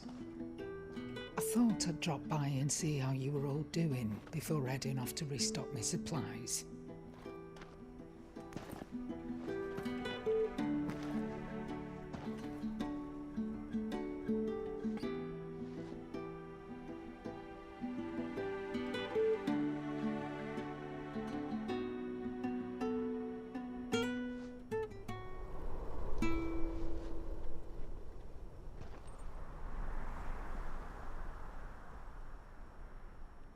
It wasn't the most scenic view back then, but it were never as bad as this. I know. The Blight marches on. And soon, There'll be no escaping sights like these.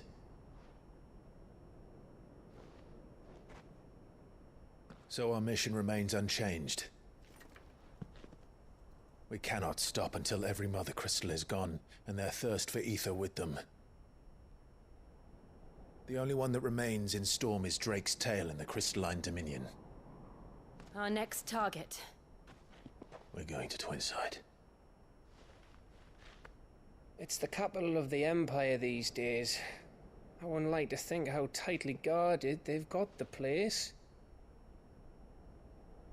Not that that'll stop you, but we do well to scout it out before you go charging in. We would indeed. If you're off to the Dominion, you can take this great lump with you.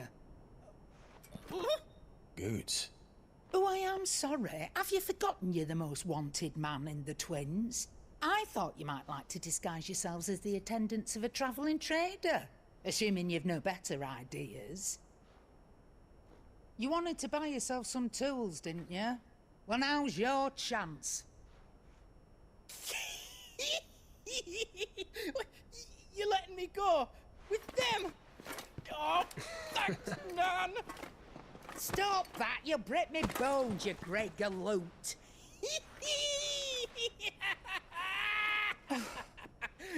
There's a caravan that runs back and forth between the Dominion and the Bocklad markets. It's managed by the Merchants Guild. Just show them Goots' traders pass and you'll be on your way. It'll be a damn sight less risky than footing it the length of the Crystal Road. That's for sure. Thank you, Karen. And glad to have you with us, Goots. Okay then. I'll get me things and I'll meet yous there. See yous down in Bocklad. Get off! Me poor fingers! Jill, you're with me. Understood. And Gav? Already on my way, Captain. Be careful. Aren't I always?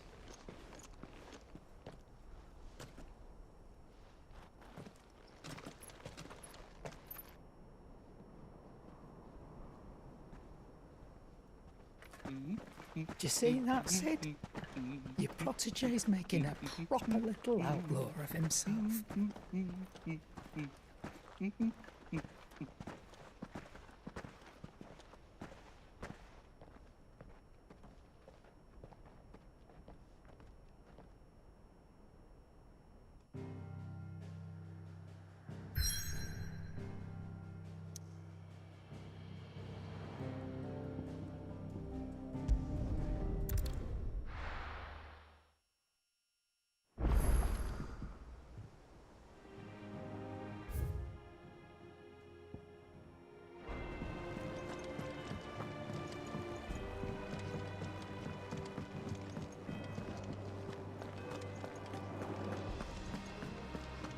Crack the crystal too?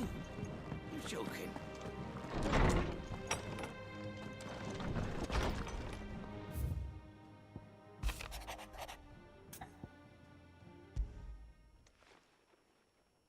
Hopefully it's nothing. But I should speak to Blackthorn just in case.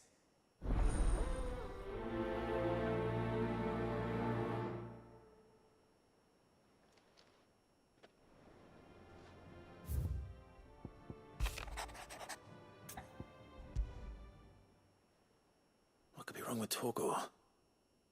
He seemed well enough when I last saw him.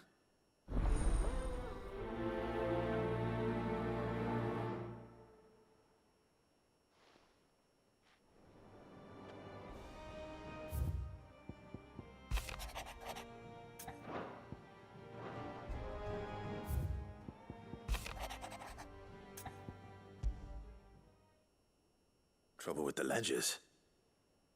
Shouldn't he be asking Otto for help?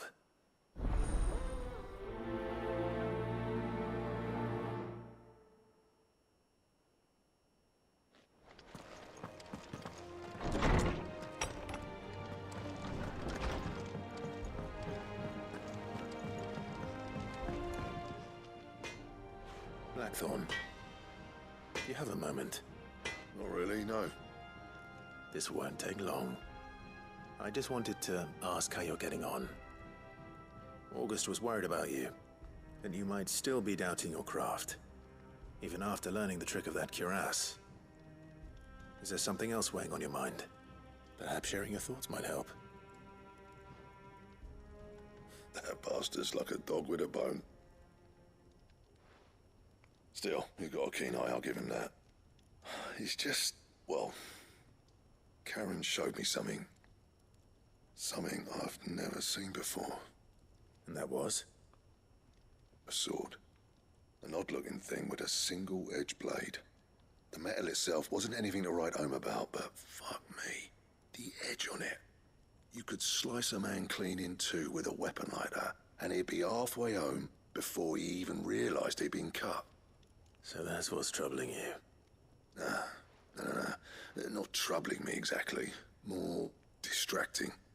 Can't stop thinking, how do you get an edge that sharp? It's driving me mad. And if you knew how to do it, we could arm the curse breakers with even better blades. That's about the size of it, yeah. I'll see what I can find out.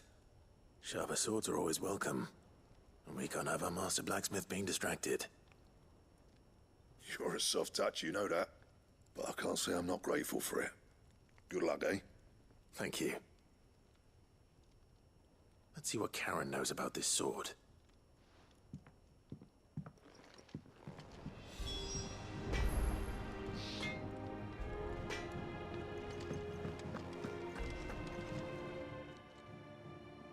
I got your note. You think something's wrong with Torgal? So you can read. Congratulations. But I didn't say how we're wrong with him. I said something weren't right. He's not been eating me treats.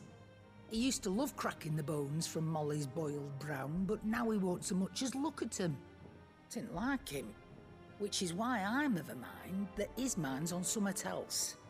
You've not been working him too hard, have you? No harder than usual. Is that it, boy? Do you need a rest? What was it he said he was? A frost wolf? That's what the lawsman seems to think. Then maybe this all has something to do with whatever it is that's woken inside him. I suppose things have been different since Rosalith. Perhaps Hippocrates knows something.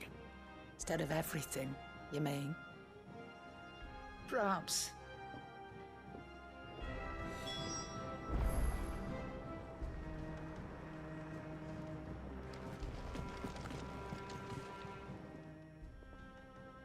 You're looking well, Karen. What do you want? Out with it.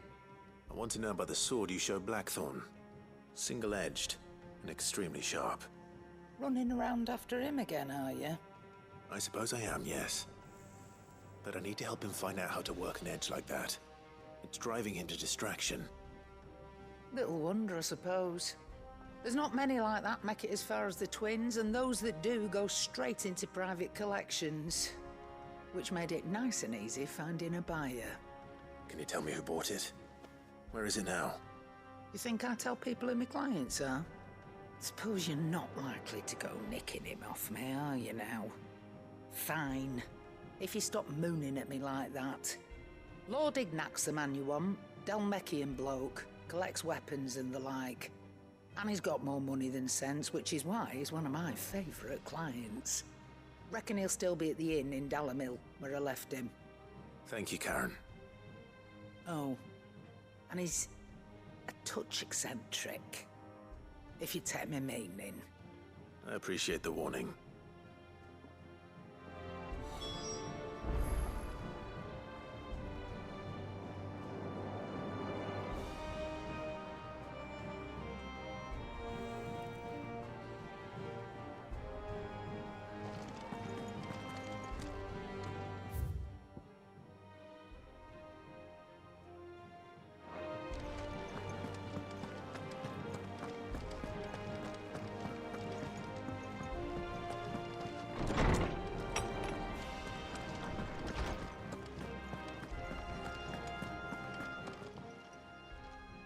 Lawsman, I need to ask you about Torgal. Something's not right with him. He isn't ill, is he? I don't think so. But according to Lady Karen, he seems to have lost his appetite.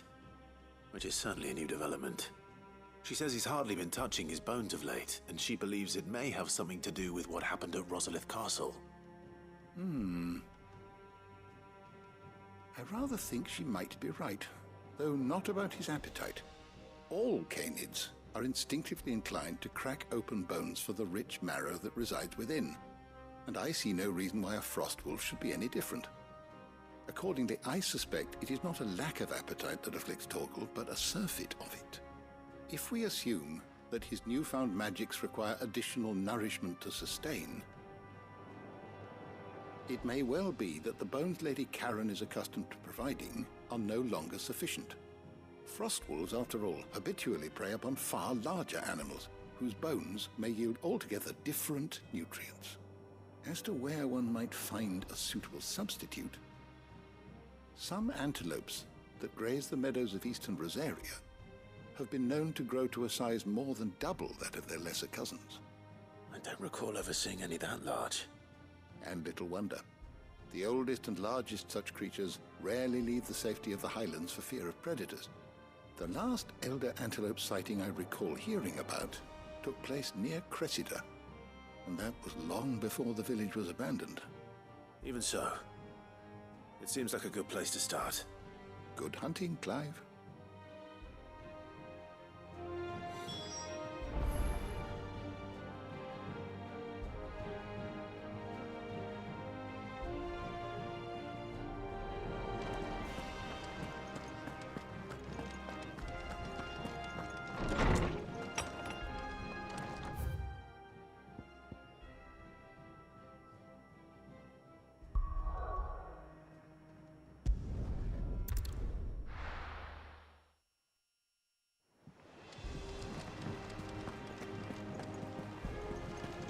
Is that the thing Tomes helped? Nick told me she was building a ship.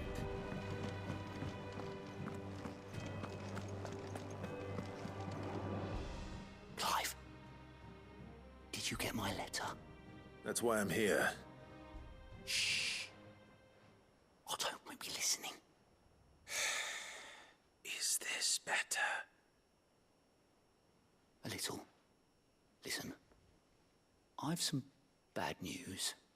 It turns out the hideaway may be slightly behind in its payment to certain lenders, and it's maybe my fault. But I swear to the goddess, I thought I had the numbers square. Sadly, that square turned out to be more of a circle. Zero, you might say.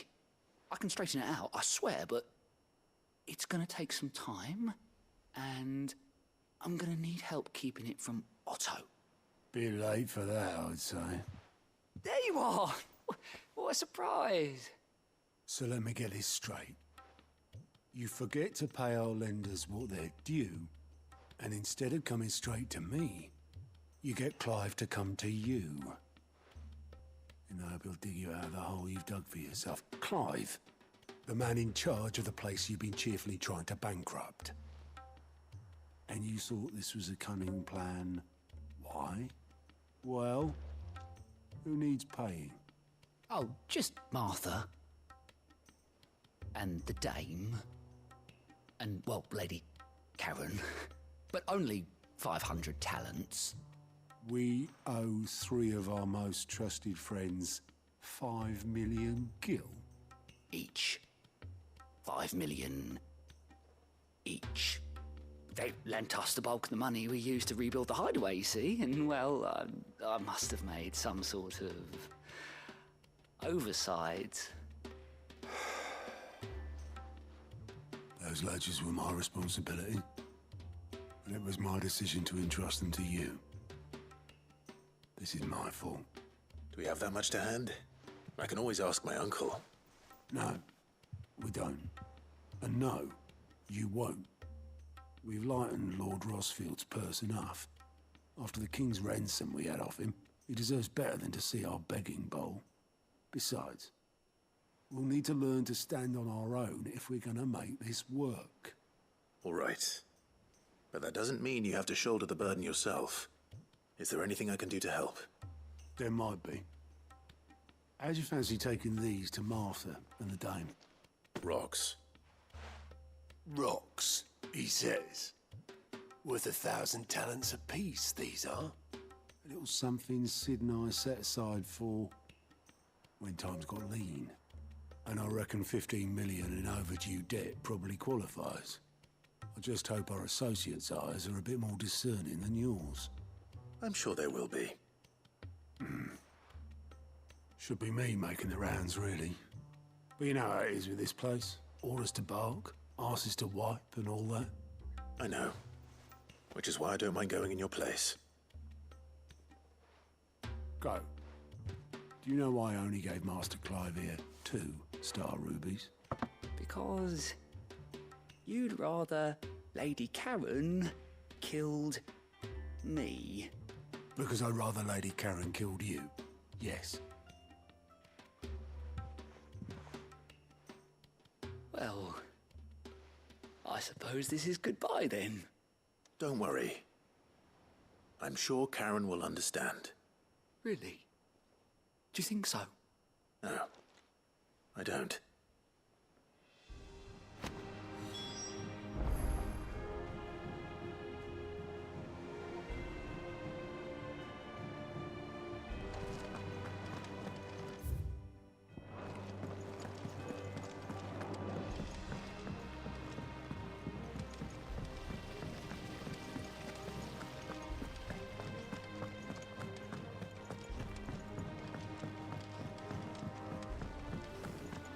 I think Mid might need some help.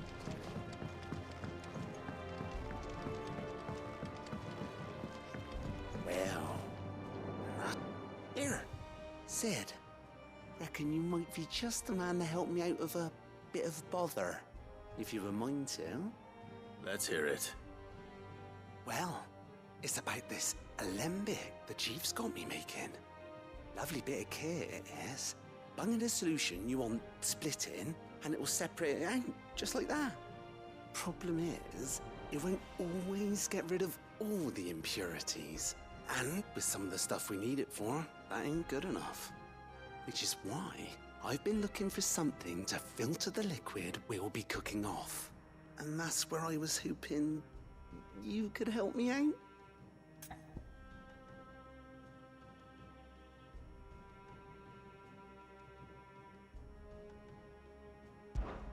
I imagine Ty could get some use out of this alembic too. Distilling medicines and the like. All right. Why not? Proper job! So what exactly do you need for this filter? Nothing but bomb ash'll do, says the chief. Gave me a sample she'd obtained from the university stores. Couldn't believe my eyes. You pour the blackest blight water through it, and it comes out clear as a mountain stream. So, I did a bit of reading about where I might be able to get hold of some. And do you know what I found out? It's only the blimmin' bones of a bomb king. They leave them behind when they die, see? I take it that's where I come in. If you wouldn't mind. I saw a billet on the hunt board for one just the other day. Would have gone myself, but, well, fighting dirty great balls of flame isn't exactly my forte. You, on the other hand... All right. I'll see what I can do. Thank you kindly. And good hunting, eh?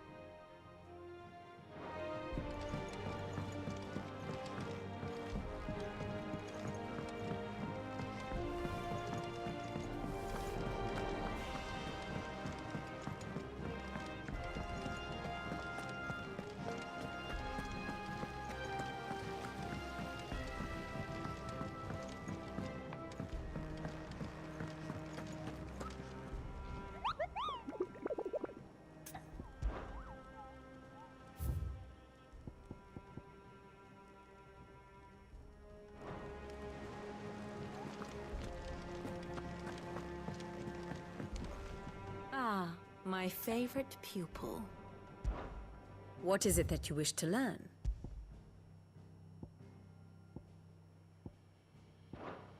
One must understand one's place in the world.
How are you feeling? Better. Thanks to Taya. I'm glad to hear it. And Torgal helped too. Didn't you, boy?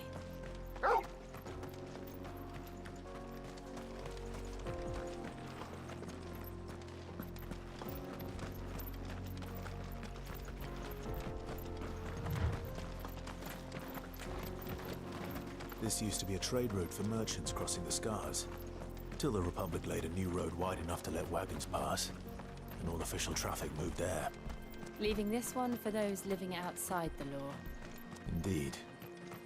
I doubt we'll be the only outlaws on the trail today.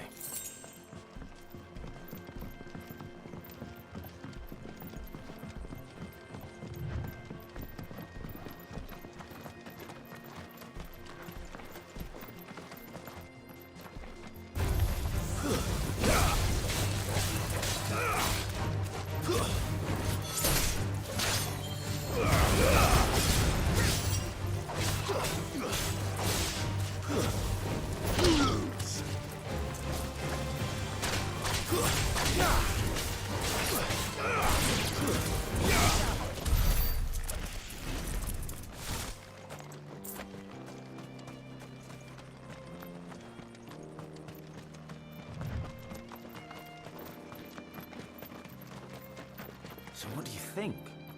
That we'd be lucky. Really? It's as bad as that? Oh, aye. There's trouble up ahead. And too much of it for us to handle. I take it there's danger on the road. Oh, what about this fearsome-looking fellow? You think he'd be equal to the task? Oh, no doubt. Assuming he's willing to hear us out. Well met, friend. My brother and I have been tasked with finding a merchant's missing cart. You seen it by any chance? How does a merchant misplace his cart? Oh, the man's a coward. When he thought goblins might come a-snarling, he ran, leaving his livelihood abandoned in the pass. He sent the two of us to fetch it, but it's gone. Now, I'm not much of a thinker, but I know the work of thieves when I see it. My brother's right on all accounts. And by my estimation, the bastards are lying in wait just down the road. We may have seen our share of action, true, but we've not got the skill in arms to boldly brave an ambush. You, however, have the look of a man who needn't fear a band of backwater ruffians. What do you say? Will you help us out? Chances are they'll come for you either way. But if you promise to lend us a hand, at least you'll pocket a reward for your troubles.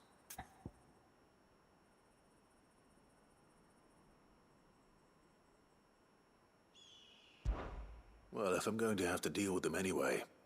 You've clearly got a fine head on those broad shoulders. We're lucky you came along. Now, hoping to make a heavy purse in Boklad, our merchant friend loaded his cart with as much as it would carry. Reckon he won't be forking over the rest of our fee if we don't find those goods. So, while you're seeing to those bandits, you keep your eyes open. All right. Just don't expect me to drag the cart out of there myself. No. You can leave the cart to us. You just put an end to those bandits and point us in the right direction. You do that, we'll take care of the rest.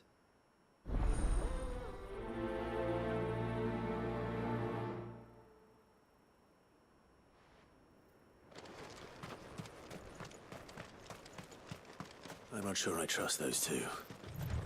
But if there are bandits lying in wait, I should probably take care of... Look lively, you lot! We've got guests! These must be our bandits.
That's them dealt with.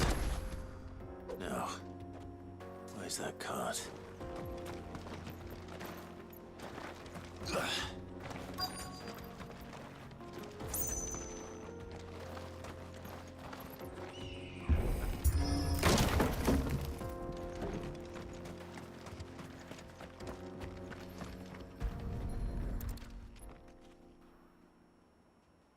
Getting all of this out of here will be a nightmare.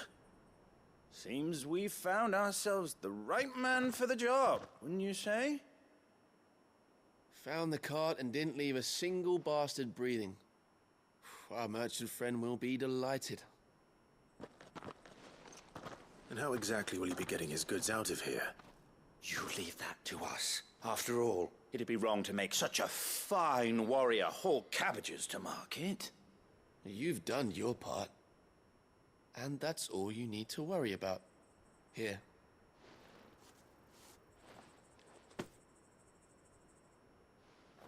It's been a pleasure. Now piss off. There's no need to be so rude, brother. What if we want his help again next time?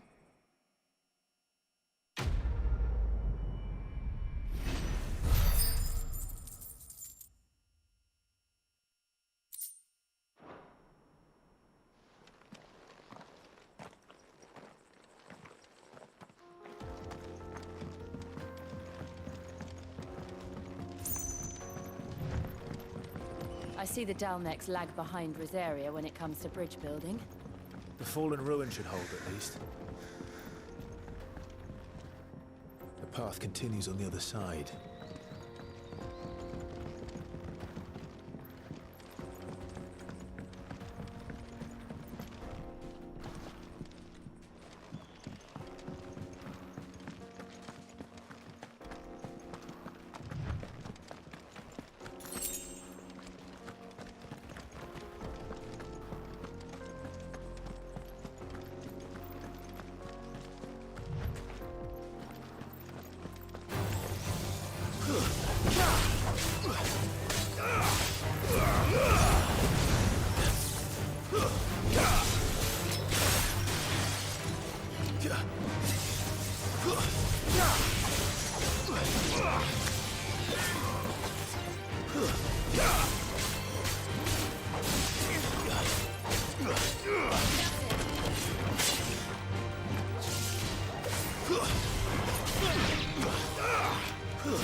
So this is Zemeckis. The land of the gods.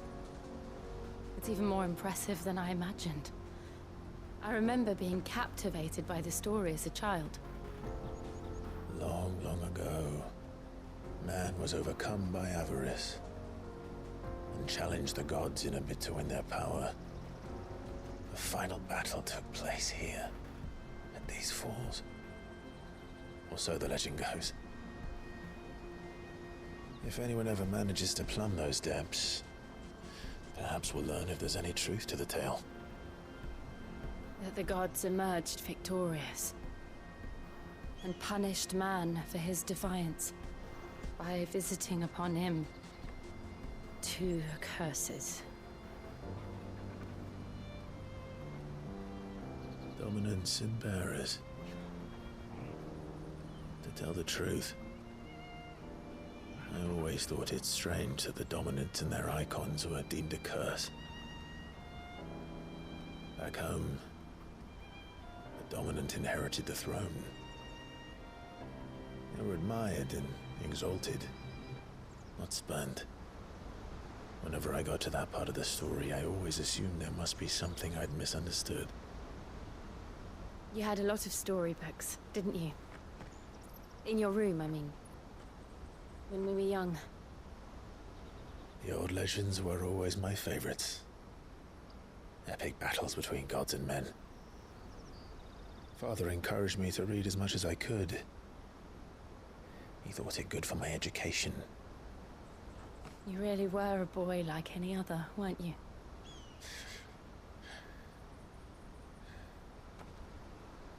Just look at this place. It's enough to make you believe the legends are true. I know.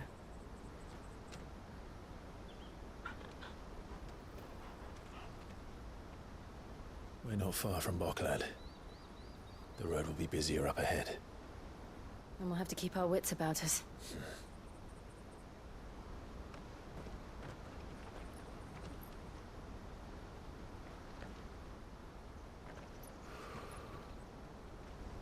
Clive?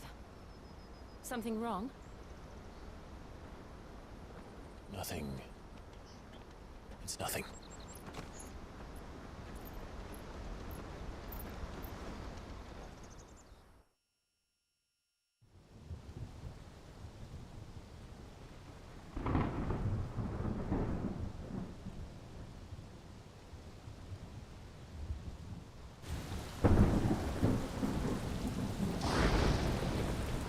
I see the reports are true, Father.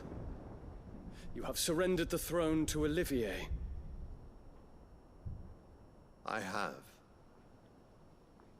Emperor Olivier shall rebuild the Holy Empire of Sanbreque.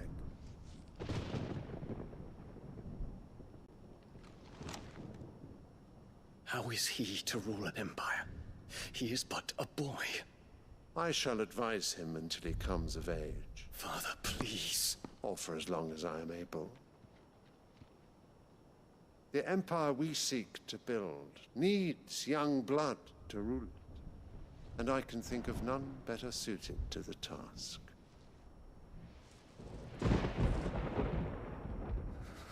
There is other news, Dion.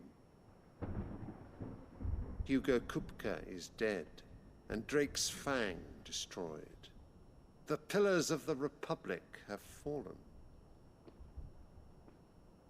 Ere long, the Imperial banner shall fly over every city in Storm. And then, Valisthea. All shall bow before their Emperor. Father, these are the words of a tyrant. They are the words of a god. The Emperor whom I gladly serve. Great Greegar, made flesh.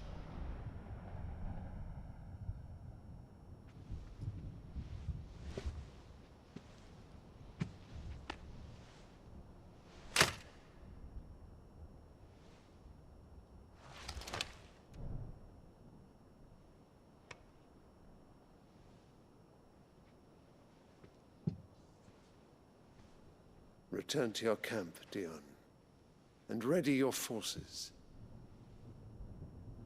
It is time to show the world the true power of Sanbreque.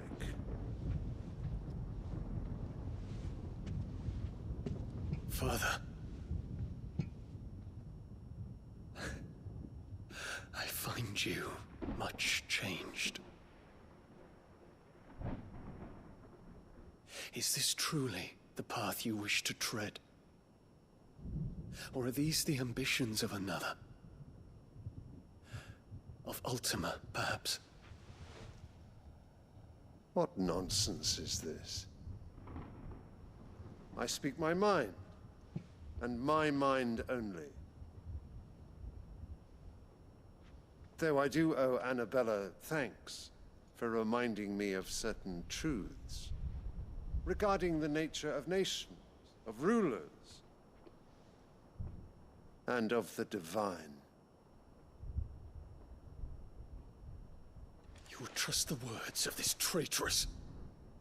She betrayed her country. She slew her husband. You have ever been an invaluable servant to Sanbreque, Prince Dion.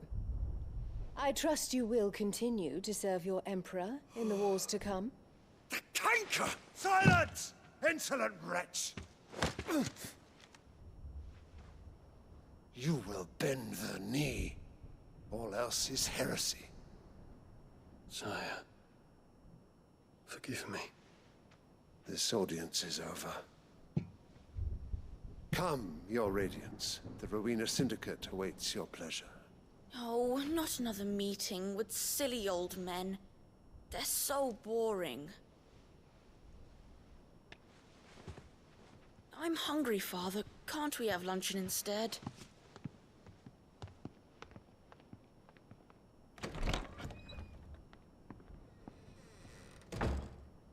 Does it pain you that you will not inherit your father's throne? I have suffered worse.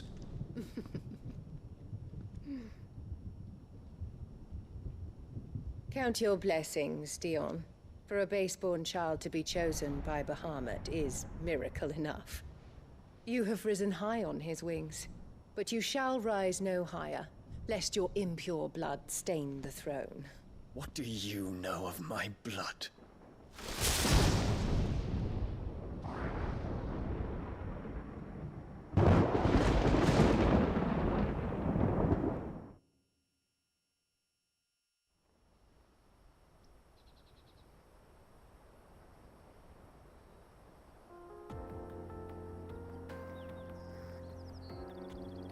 The Boklab markets are to the north. We just need to hug the coast.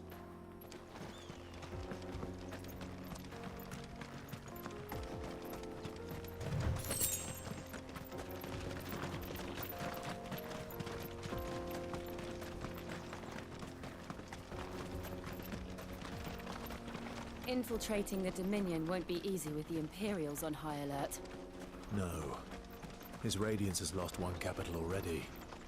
We can be sure Sylvester will do everything in his power to hold on to Twinside. His troops are well trained and increasingly battle-hardened. But these things can wait for the siege to end.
How much further to Bottom now? Good.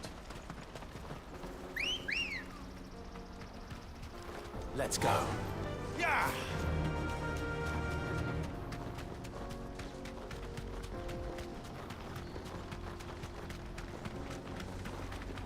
More refugees. And they're all making for the crystalline dominion. Because they don't know how to live without the crystal's blessing.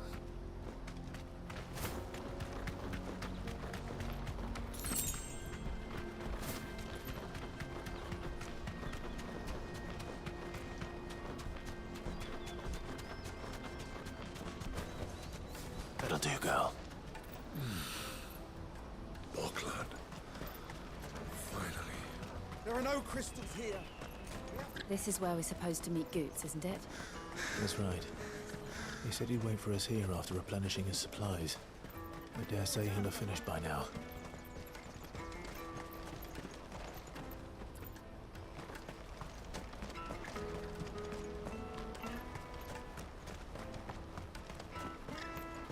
Let me carry your goods. I'm cheap. And nasty. You won't find a finer array this side of the strait. You're welcome anytime.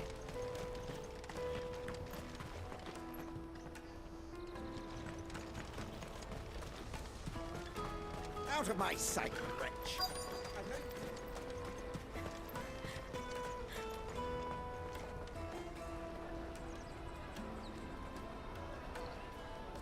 Wonders from across the water. Come one, come all. Feast your eyes. Good sir, can I interest you in...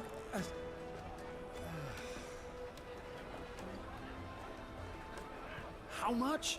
For a measly crust of bread? You won't find any cheaper. Not nowadays. But you're more than welcome to look.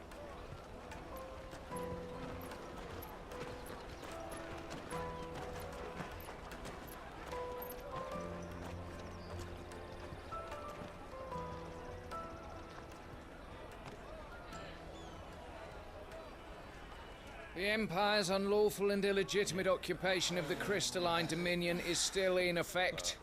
Only those whose business in Twinside has been officially approved by the Republican Army will be permitted to cross the border.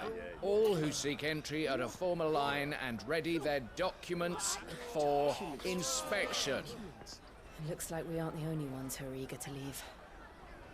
And they're checking everyone. Can't you make an exception? Not for the likes of you. We won't get through without that pass. Let's go and find Good, shall we?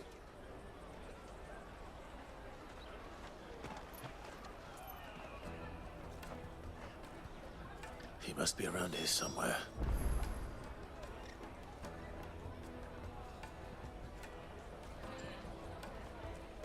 Come and taste my peaches.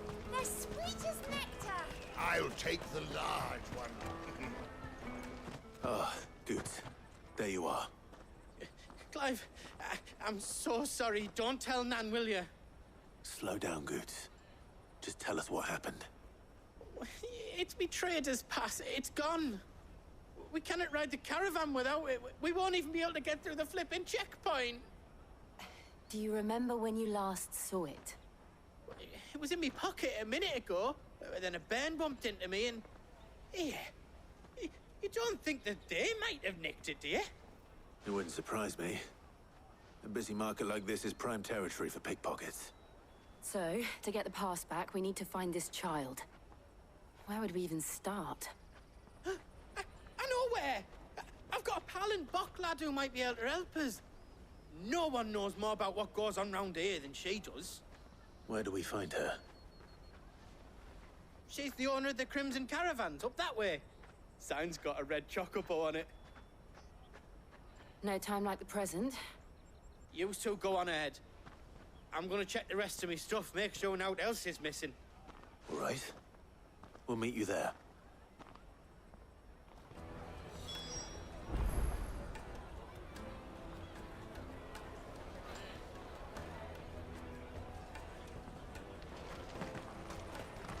Let's keep an eye out for this red chocobo, then. And the other on our purses. It's next to the checkpoint.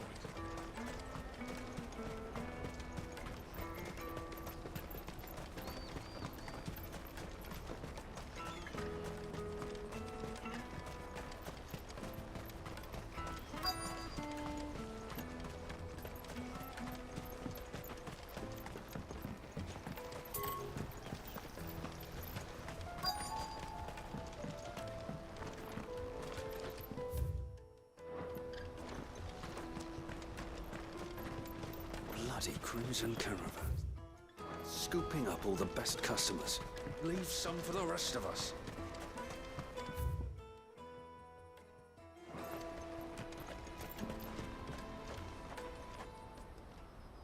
Looking to hire a coach? It's 10 million for a two-birder to the Crystalline Dominion. Take it or leave it. Oh, we're not here for that. Then I bid you good day. Oh, wait! Don't go, El! He's me mate! As I live and breathe. Goots, what are you doing back in Boklad?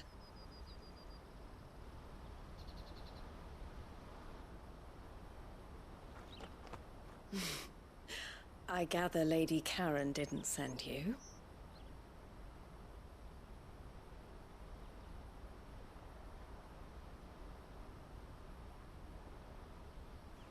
So what trouble have you got yourself into this time? It's me trader's pass. It got stolen. By a little bairn. Of all the... You're the size of a marble. Honestly. Ugh. Goots told us that you know the markets well. Might you have an idea which little bairn could have done this? We don't intend to punish them. We just need our pass back. Then, we can be on our way. I see. So neither of you has a trader's pass either. Not that anyone would take you for traders, but I suppose that's why you came to me, correct? Now, I can't say for sure who took your pass, but I suspect I know why they did it. Let me explain.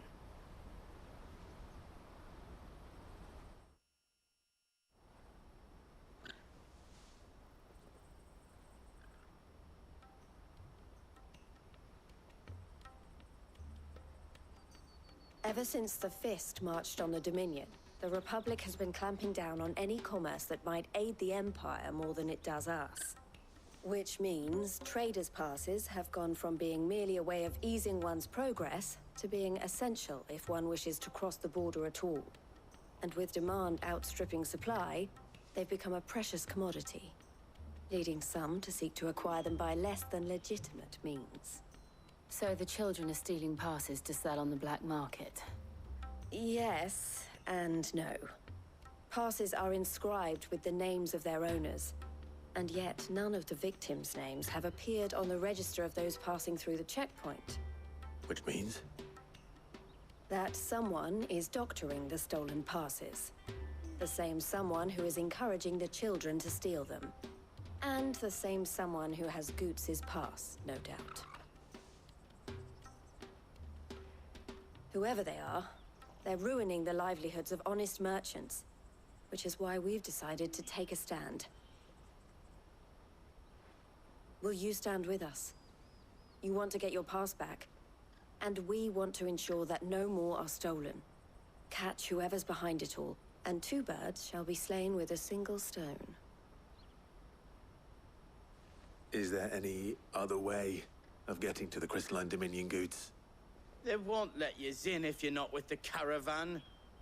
It's that, I don't know, try swimming across the strait. But the guards will definitely spot you if you try and do that. Like, we don't want to get spotted, right? So either we find the people who took the pass, or give up all hope of entering the Dominion. All right. We'll help. Thank you kindly. But I don't know your name. Eloise at your service. Clive. A pleasure doing business with you, Clive.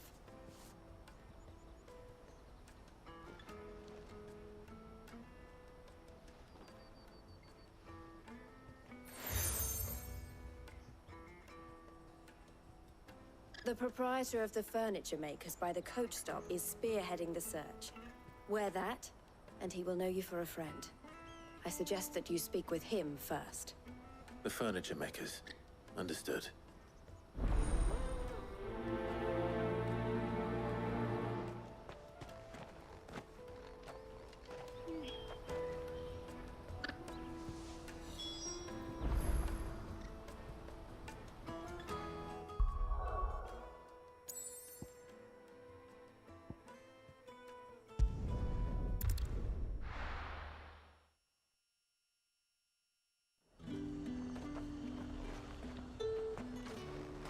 noticed that the glass gate flood.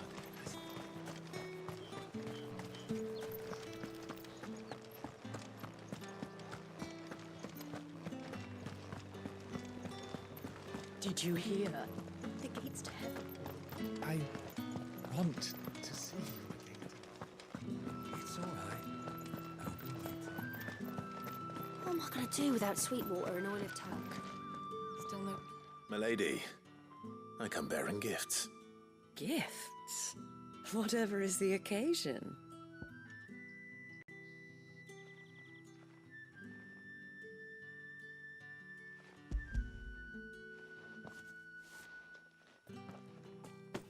Oh my. Clive, you really have outdone yourself. Otto asked me to give it to you. To settle the Hideaway's debt with the Veil. And to compensate you for the time it took us to do so. You disappoint me, Clive. I thought you might finally be warming to me. Tell Otto he can keep his baubles. I tried to tell him as much the first time around. The man owes me nothing, nor does the Hideaway. My contribution to the restoration effort was made freely and willingly. It was the least I could do. You once told me Sid did you a kindness. I'd like to do the same. Please, accept it. For my sake. And for Otto's. For all of us. For all you've done. It is rather fetching, isn't it? Very well. Otto is lucky to have you, Clive. I doubt anything could ever replace his son. But you and the others at the Hideaway are the closest thing he has to family. Otto had a son. Long ago. Yes. Sid told me Otto lost him when he was just a boy, and blamed himself for not being able to stop it. I don't know how it happened, whether there was anything he could have done, but it was clear that it weighed heavily on him. I didn't know. How could you have? I doubt anyone did. Besides Sid, I've never met a man more keen to bear his sorrows in stoic silence. An ill habit, given that both have always been surrounded by friends desperate to help them. I'm beginning to see that.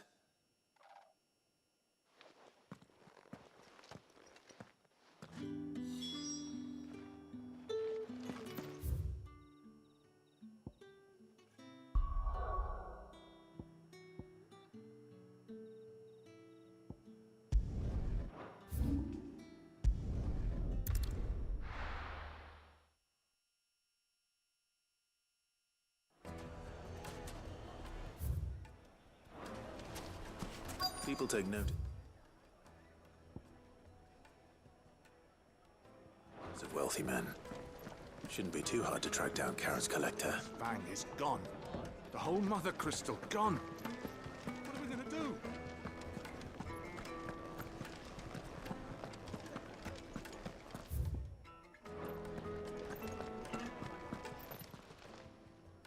My reputation will be ruined! Ruined! Calm yourself, Lord Ignac, I beg of you, before you do yourself a mischief. Pardon the intrusion, but... Out! Get out! I paid for these rooms so I wouldn't be disturbed. Leave me be! Please, allow me to apologize. His lordship is going through a difficult time, and he's never been fond of guests arriving unannounced. Radim! Get rid of the filthy oaf this instant!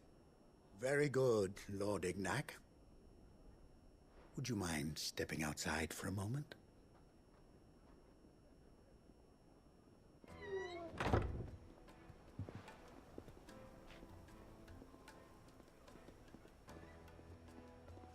I'm sorry if I've caused you any trouble.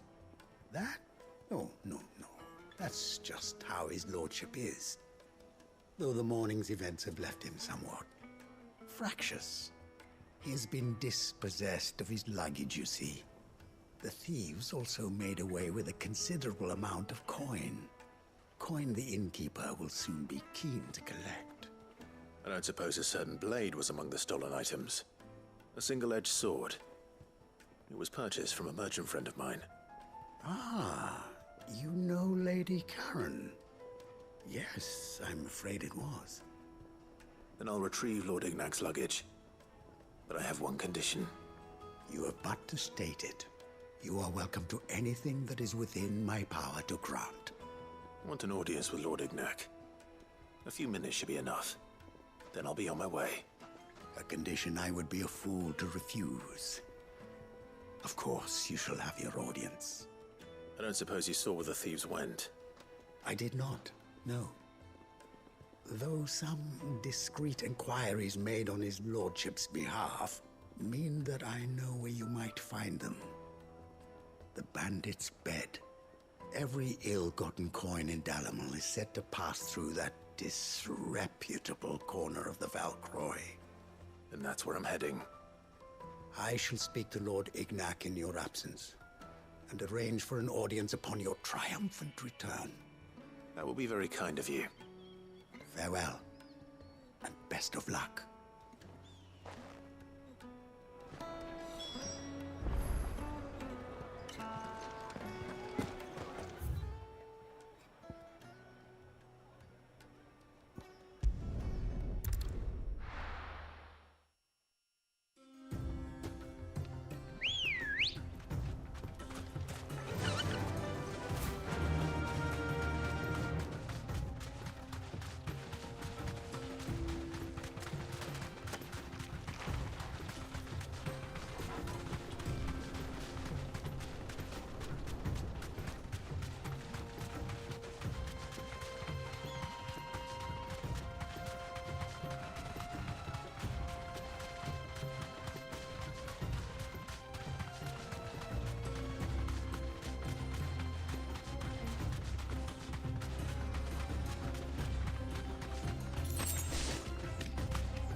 Company.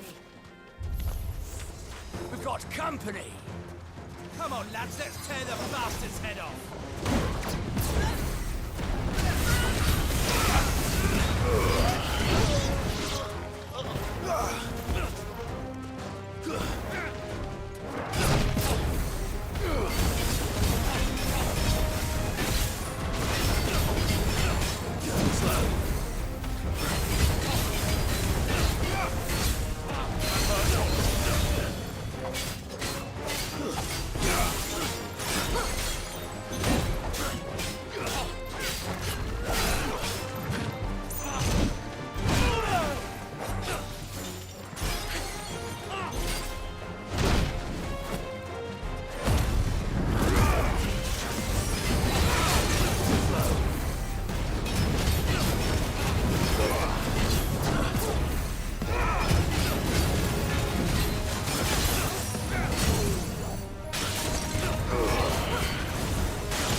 This must be Ignac's luggage.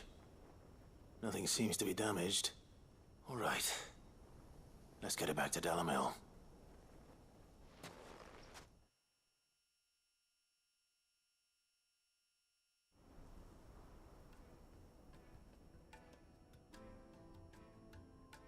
I hear I have you to thank for the return of my effects.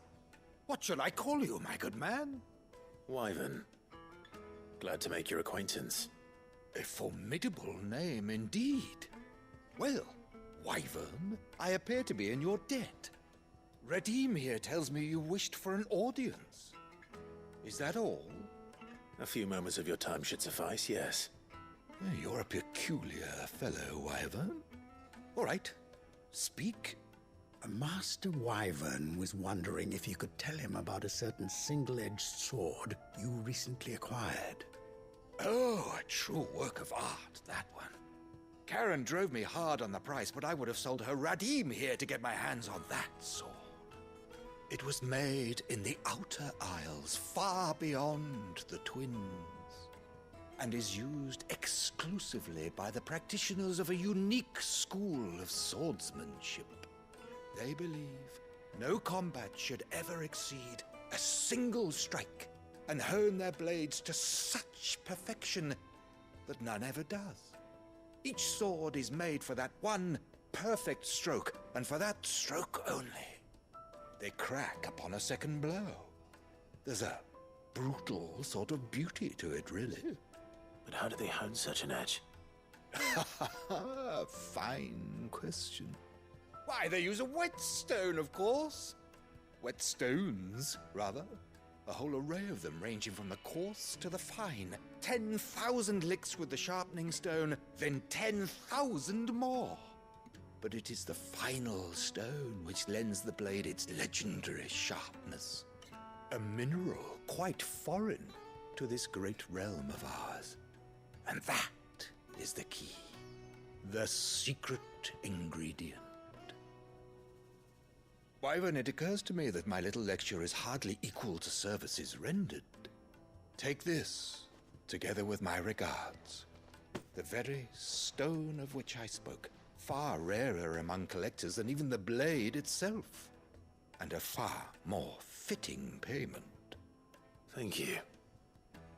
Pardon the intrusion, my lordship. However, it is long past time we prepared ourselves to depart. So it is. I am locked in bitter competition with a rival collector of curiosities.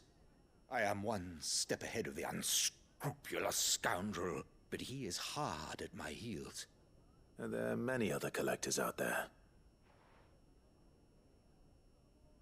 Too many to count, but only one do I consider my nemesis. Lord Byron Rosfield, and is a perennial thorn in my side. I can imagine. Farewell, Wyvern. May our paths cross again. Radim, we mustn't dawdle.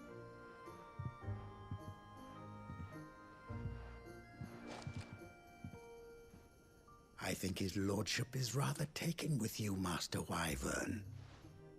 Thank you again for your assistance. Coming, my lordship. I'll be right there.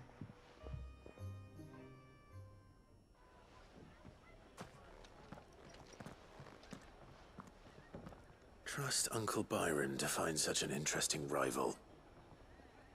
Now, let's see what Blackthorn makes of this whetstone, shall we?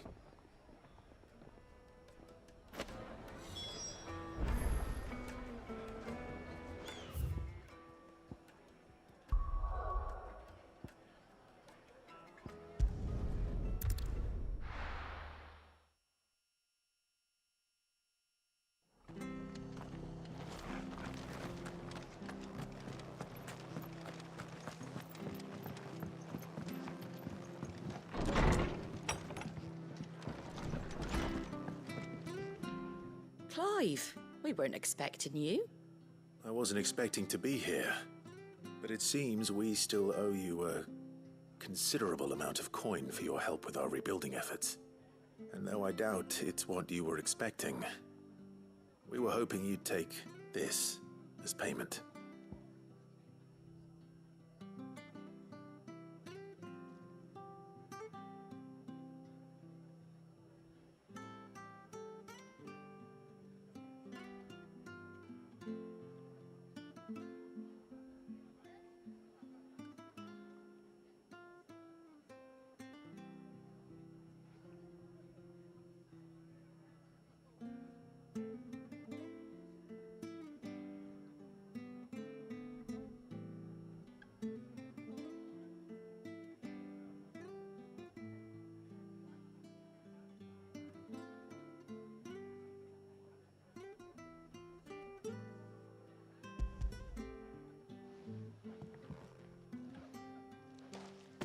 A star ruby? I can't accept this. It's worth at least twice what you owe me. More if you can find yourself the right buyer. Think of the difference as interest. Interest? If word got out I charged that much, no one would ever borrow from me again. Anyway, why are you the one here asking me about this? I'd have expected Otto. Bit much sending the Lord Marquis out to settle your debts, isn't it? The old goat working himself to death again? Something like that. Most days I think he's the only reason the hideaway's still standing. Same as always, eh? Back when the place was nothing but a twinkle in the eye of a recently retired Lord Commander, word is he was the first one Sid reached out to. Probably knew that without his strong arm and level head, the idea would never get off the ground. Sid may have been the face of the hideaway, but Otto's always been the backbone. And when Sid passed away, we were all worried that would be the end of it. That Otto would just give up. His death was hard on everyone. But it must have hit Otto hardest of all. But he didn't give up, did he? Quite the opposite, in fact. If I recall, he was the one who nominated you as Sid's replacement, and rallied the rest around you. I reckon what he saw in Sid, he saw in you too. And don't we all? Doesn't hurt that you're half as stubborn and twice as handsome, neither. That, and you keep good company. I suppose I do.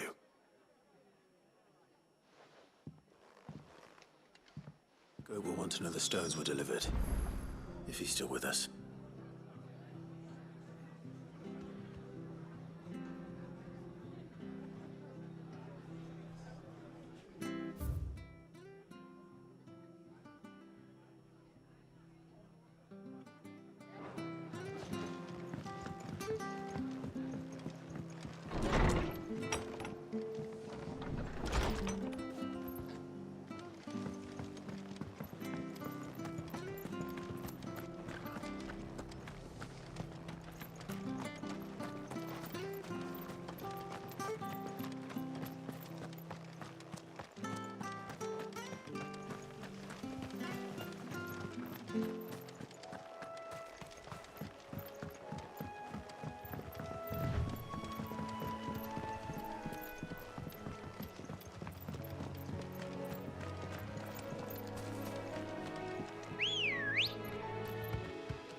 Ready, go?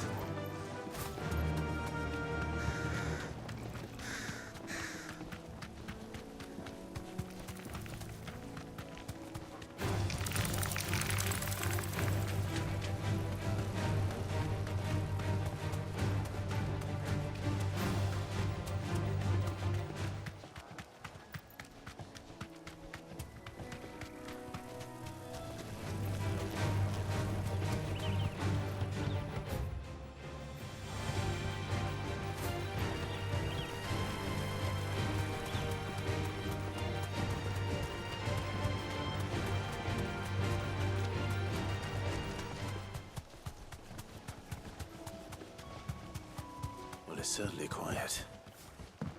If I were a giant antelope, it would seem like just the place.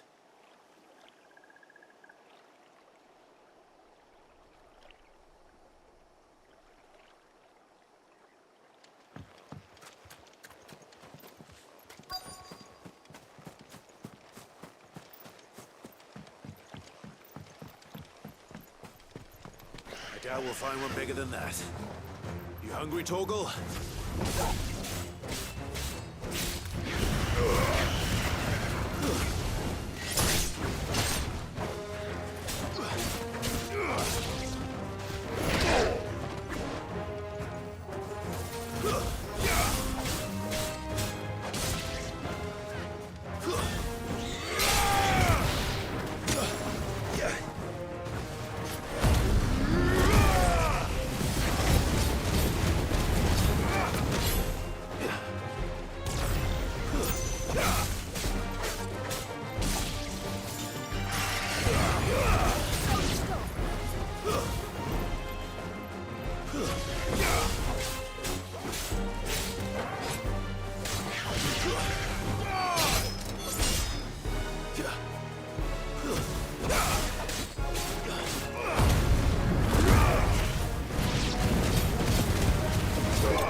Now.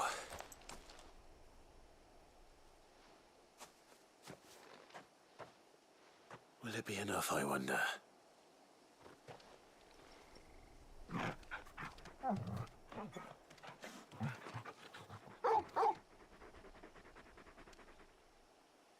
I say that answers my question. Which means we owe the lawsmen our thanks. You're just a big puppy, aren't you? A very big puppy.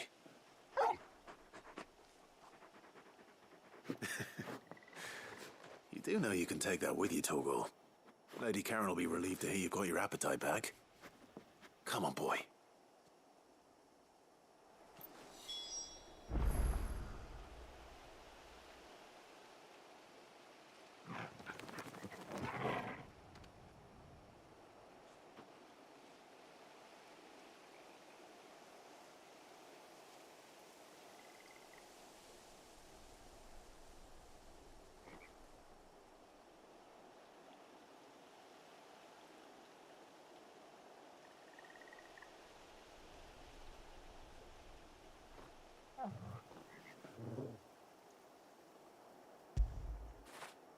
After it.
noticed you and Torgal had gone off somewhere.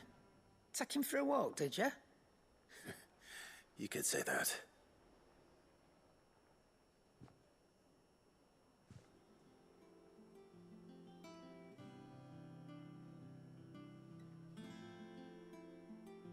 So, Molly's leftovers weren't good enough, eh? That'll teach me for treating you like you're still a pup. All right, no need to shout. Now we know what you're after, I can see about getting some in. Speaking of which, I brought one for later. Can I leave it with you?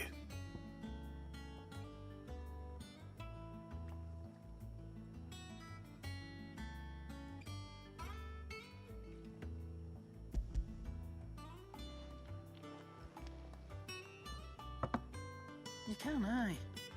Oh, nice like that. In return, you can thank Tomes for me. The bloody know-it-all. I was just on my way to see him.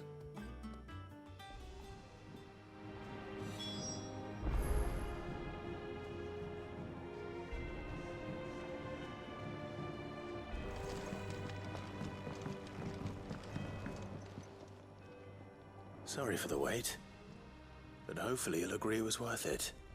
You learned something about that sword, then? I did better than that.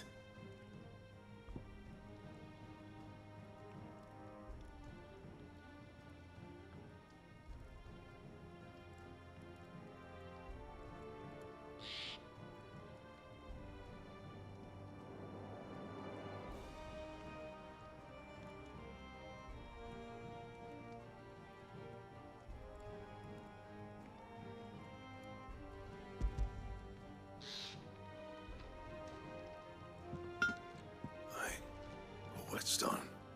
Yes. But not one you'll find anywhere in Valisthea.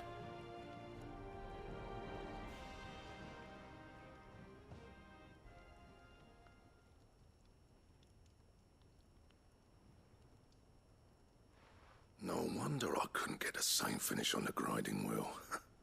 One hit and all done, eh? Might not be so bad if all you ever fought were duels. Good luck on the battlefield. Your second opponent would be your last, no matter how good you were.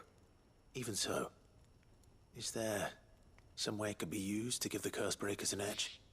I think so, yeah. With this whetstone and the right kind of steel, I could probably even make a twin of the blade that rattled me. But there'd be no replacing this little rock once I worn it down to a sliver. I reckon we get a dozen swords from it, if that. Swords that the Curse Breakers wouldn't know how to wield properly, and that would see them through a single fire piece. Nah, no point trying to copy that thing. Be about as much use as a wax anvil.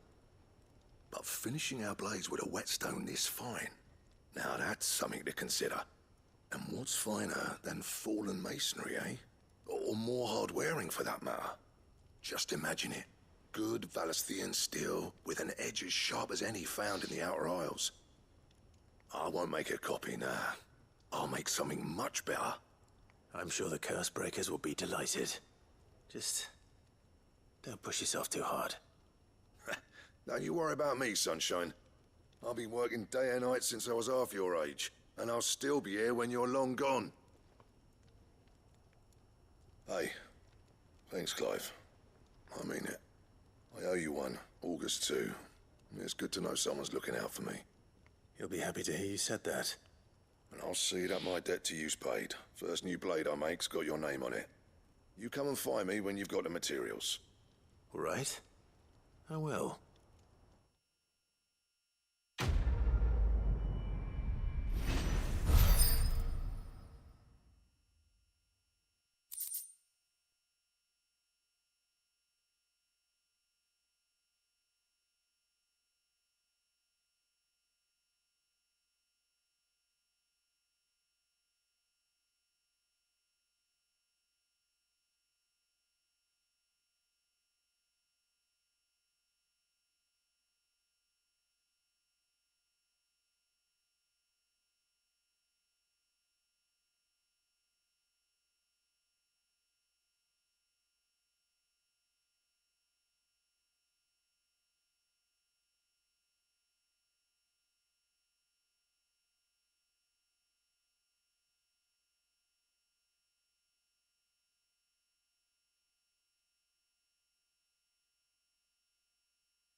So, what'll it be?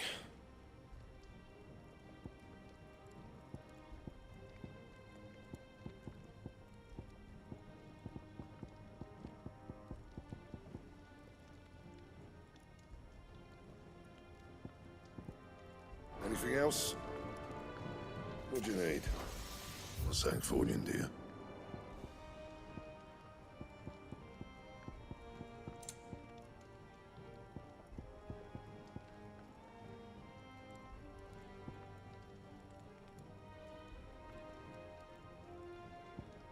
And?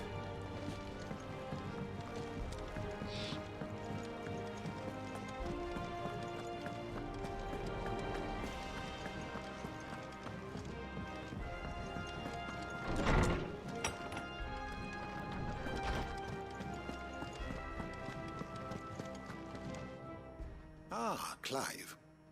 Were you able to locate your quarry? We were indeed, Lawsman. You pointed us in exactly the right direction. And Torgal's been a very happy hound ever since. Very good, very good. Lady Karen sends her thanks, by the way, for your part in solving the mystery. Ah. But that reminds me. After your last visit, I found myself pondering Torgal's talents. Do you recall our conversation concerning Lady Jill's role in Torgal's transformation? About how she somehow woke the power within him. Precisely that. A reasonable conclusion, I thought. But one which raised certain questions in my mind. You see, the Fenrir of legend served Shiva and Shiva alone. And while the powers attributed to him are certainly impressive, the records imply they are somewhat different in nature to those you described Torgal as having used. What are you suggesting? That Torgal may be the beneficiary of more than one Icon's power. Consider that in addition to Lady Jill, he has served as a loyal companion to you, your brother, and even the late Cid. In short, the Icons hitherto near at hand, or should I say at paw, have been diverse and plenty, and that number has only grown as the realm's dominance have fallen to your sword. One can but speculate as to how all of this has affected Torgal. He has seemed more fierce of late. And if I am not mistaken, he will grow fiercer still. We are fortunate indeed to be able to count him amongst our allies and not our adversaries. Oh, he's more than an ally. He's a friend.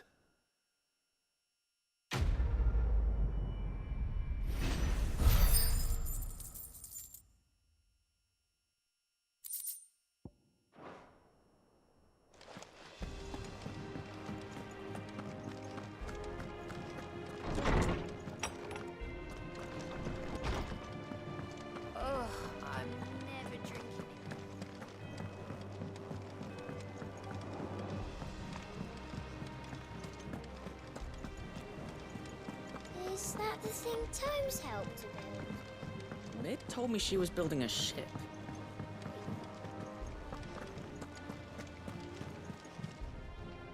Goat. Still alive, I see. So Lady Karen accepted the ruby. Ah, about that. I tried my best, but she was just too stubborn to take it. She threw it right back in my face, in fact, and told me I could stick my stupid stone where the sun don't shine. Karen refused payment. I hope it wasn't something I said. I'm sure you were as tactful as ever. Let me see what I can do. Oh, wonderful. I hope you have better luck than I did.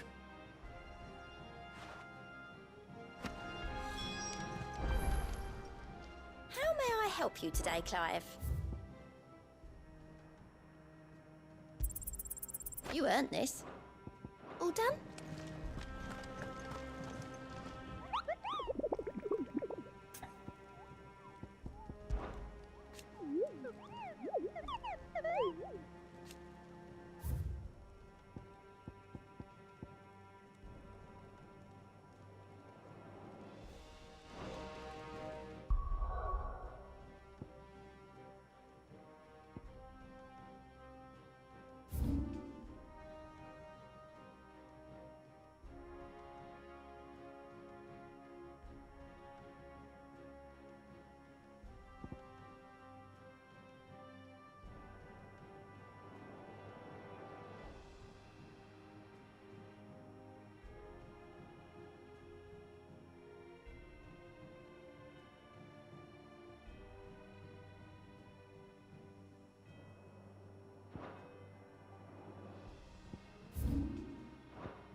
Thank you for sticking with us. Those of us who are still here. Can't exactly leave old Martha in the lurch.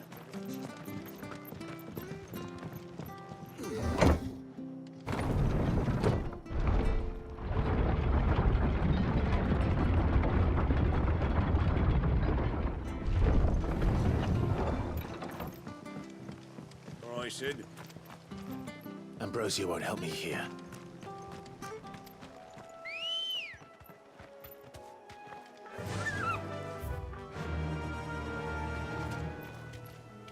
Faster!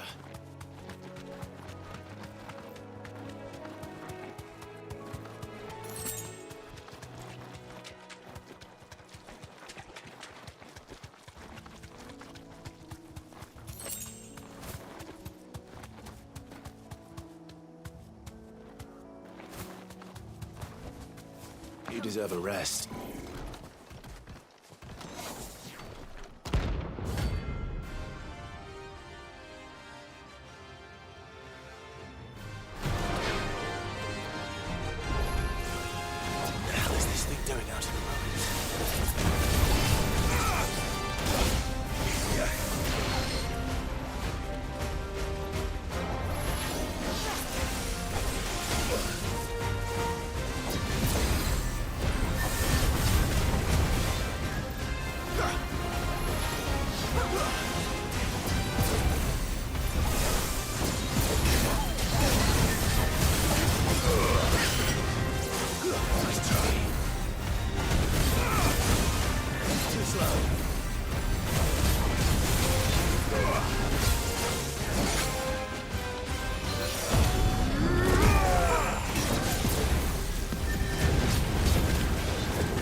from the ruins it came.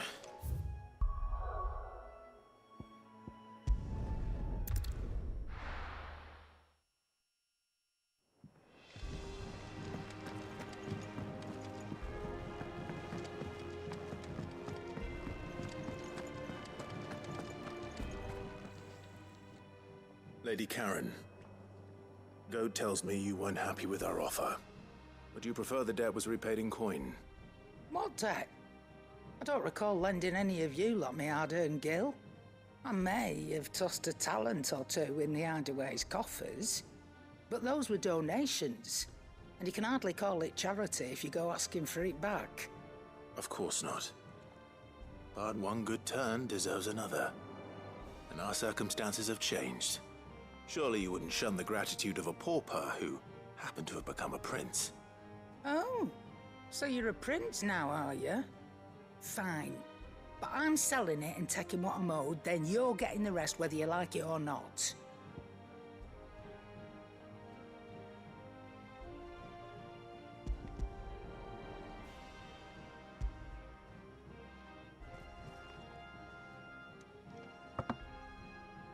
Where'd you even get this? A decent trader might nab 1,000 talents for a star ruby. A canny one, meanwhile, might claim it were nicked from the belt of Sid the Outlaw himself and ask twice as much. Might be I already have a buyer in mind. Might be you even know her.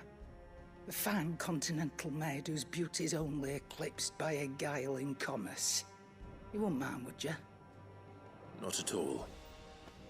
Just be sure to tell her that it's always a pleasure doing business.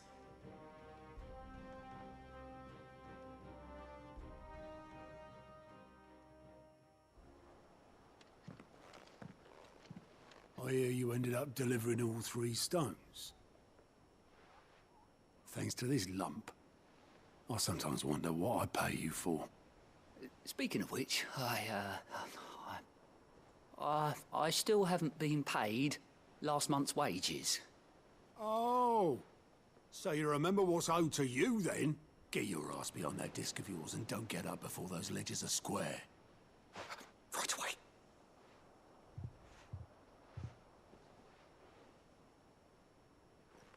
I've seen that before. You have, yeah. Plenty of times. It was the only goblet Sid ever used. Either out of habit, or because the filthy soul couldn't be bothered to find a clean one. I knew so little about him. Like most people.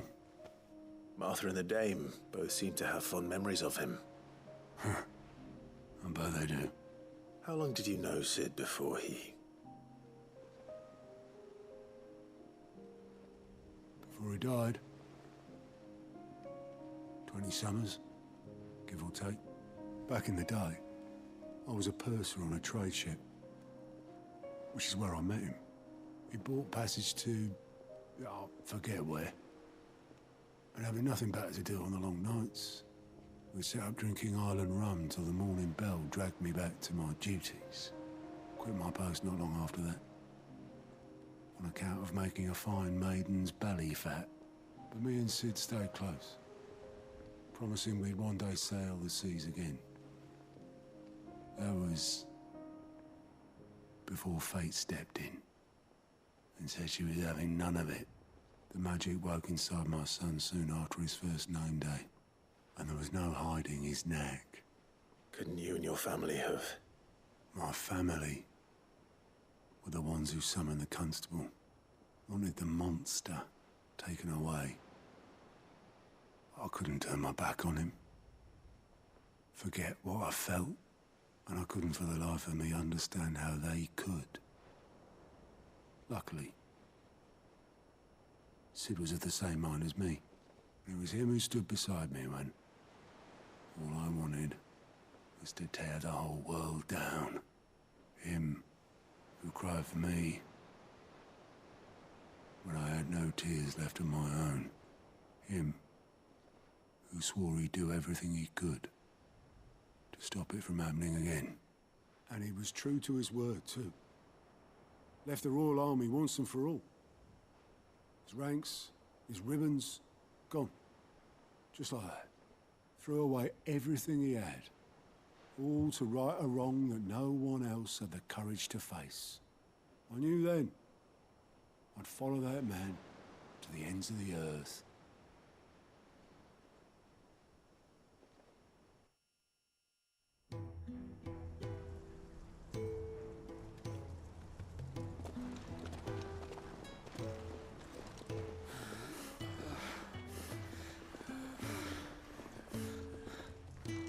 He was always too clever for his own good, was Sid. Saw the world for what it really was, while the rest of us were content to go along with the lie we were shown.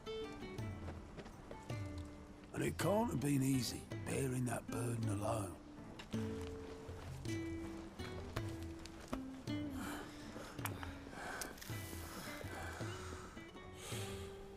But he didn't let it stop him.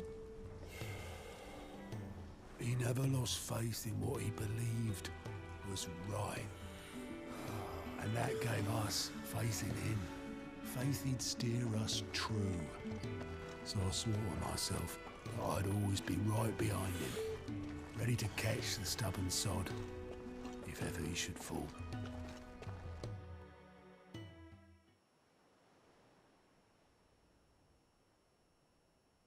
But I couldn't even do that.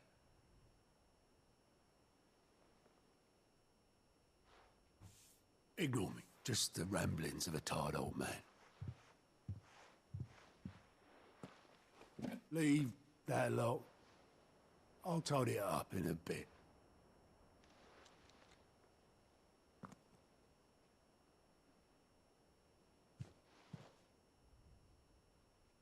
This is Sid's handwriting.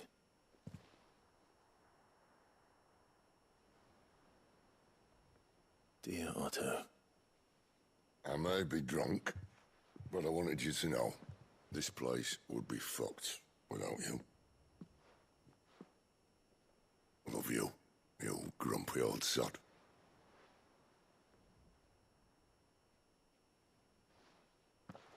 This note. What about it? Sid was right. Without you, we'd all be lost.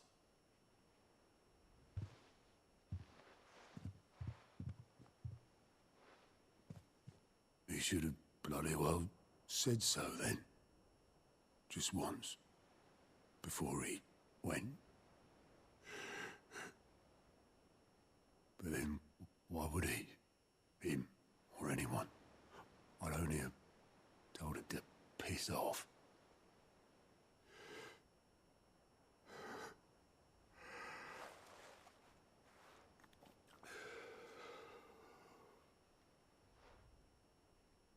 You're wrong, though. Both of you. It was never just me keeping the hideaway afloat. It was all of us.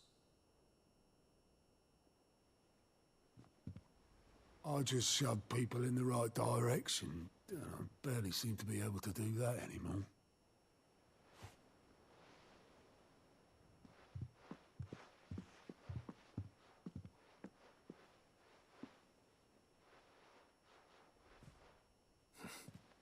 Would you rather go at the helm? Well, maybe I've got a few more years left in me. I'm going to hold you to that, Otto. Before you go, Sid would have wanted you to have this. But that's... This'll do me just fine.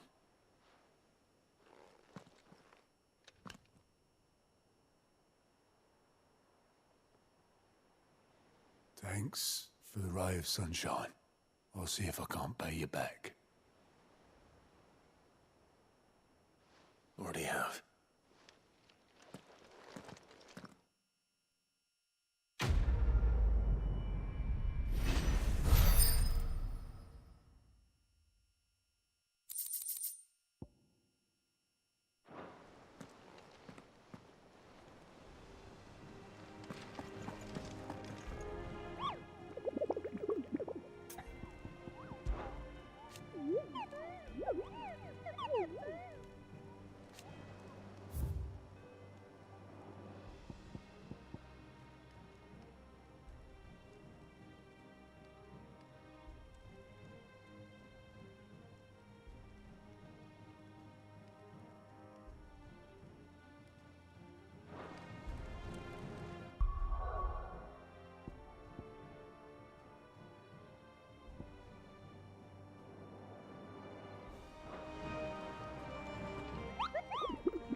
Let's go. Run like the wind. Time to fight.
Here. Greetings, Your Majesty.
is over.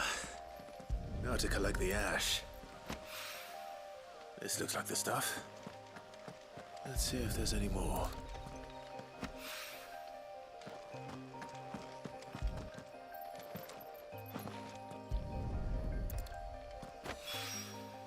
That should do it. If the wine needs more than this, he can fetch it himself.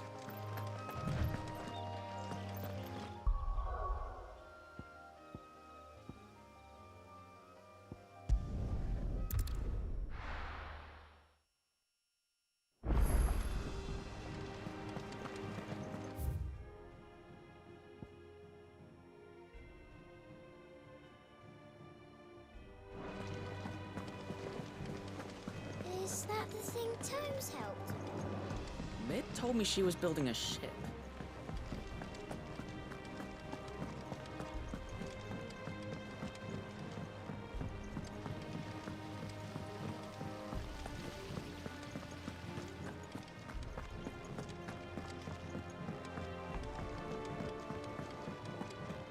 Think Mid might need some help.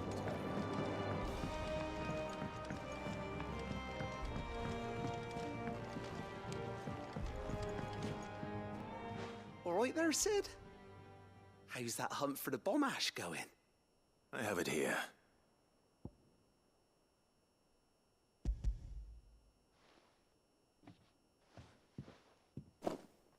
That's the stuff! And plenty of it, too. Enough to keep the Alembic bubbling away for a good old while. You're a gent, Sid. Let nothing say otherwise. Right then, let's get this contraption up and running.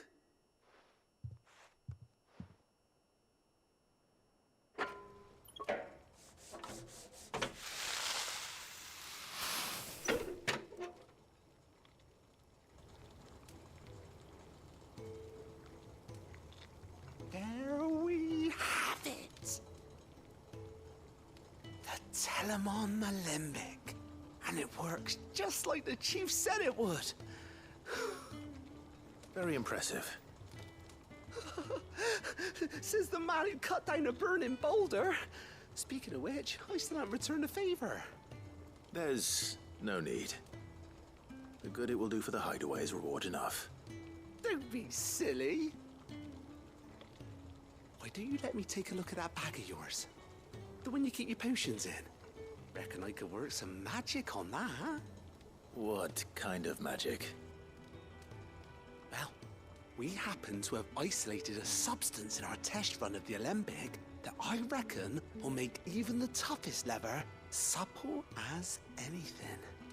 Thought we might use it to breathe new life into old boots and the like. Save the hideaway a few gil. But I reckon if we slap a bit on your bag, it'll loosen it up enough for you to squeeze in a bottle or two more. Well, it can't hurt to try, I suppose. That's the spirit. Leave it with me. I'll only be a mo.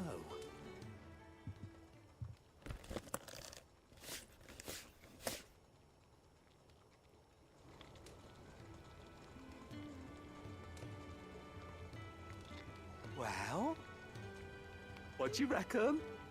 It certainly feels more flexible. Right? Told you. Thank you. I think. No. Thank you for supporting Mid and the rest of us in our endeavors. Without you, we'd never have been able to discover wonders like that stuff I rubbed on your bag. And I'm telling you, there's plenty more where that came from.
With Crystal too?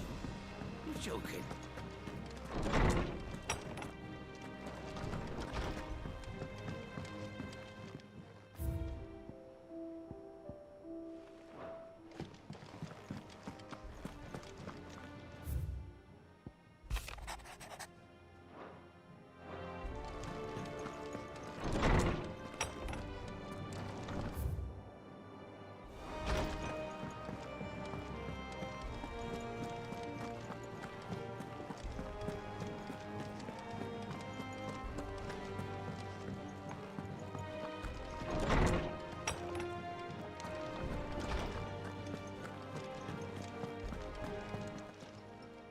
Is there something I might assist you with, Clive?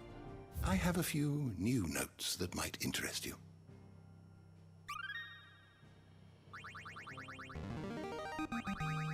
I have quite the find for you today. If you have a question for me, I should be happy to answer it.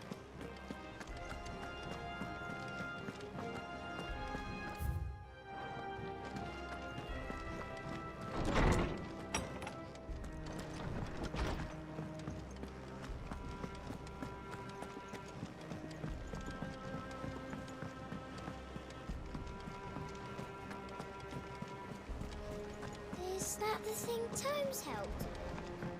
Mid told me she was building a ship.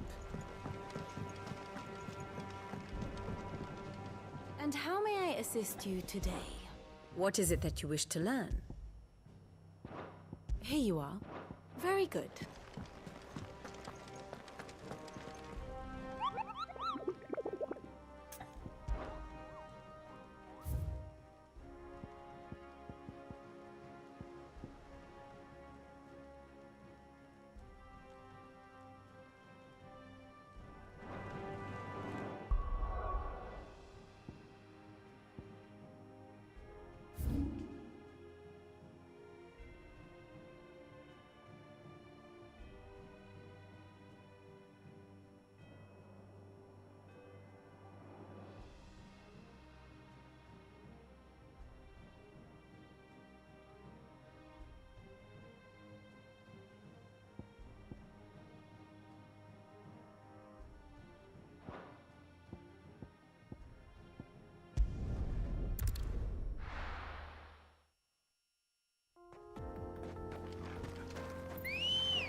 Ready, go?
seems the rumors were true. Drake's fang has been destroyed.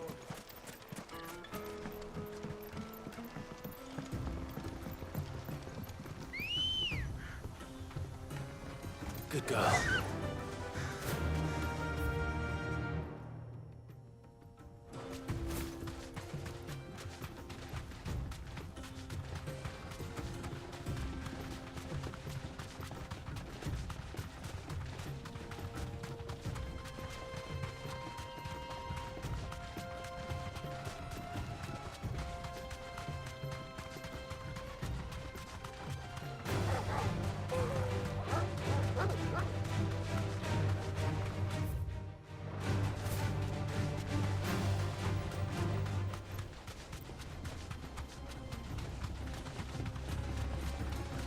Careful.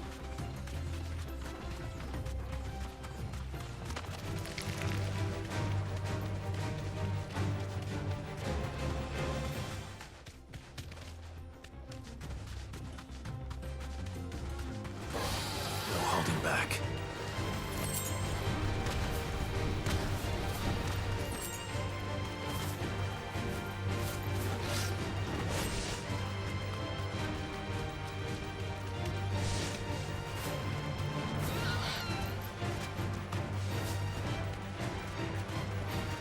Straight home now.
Nice try.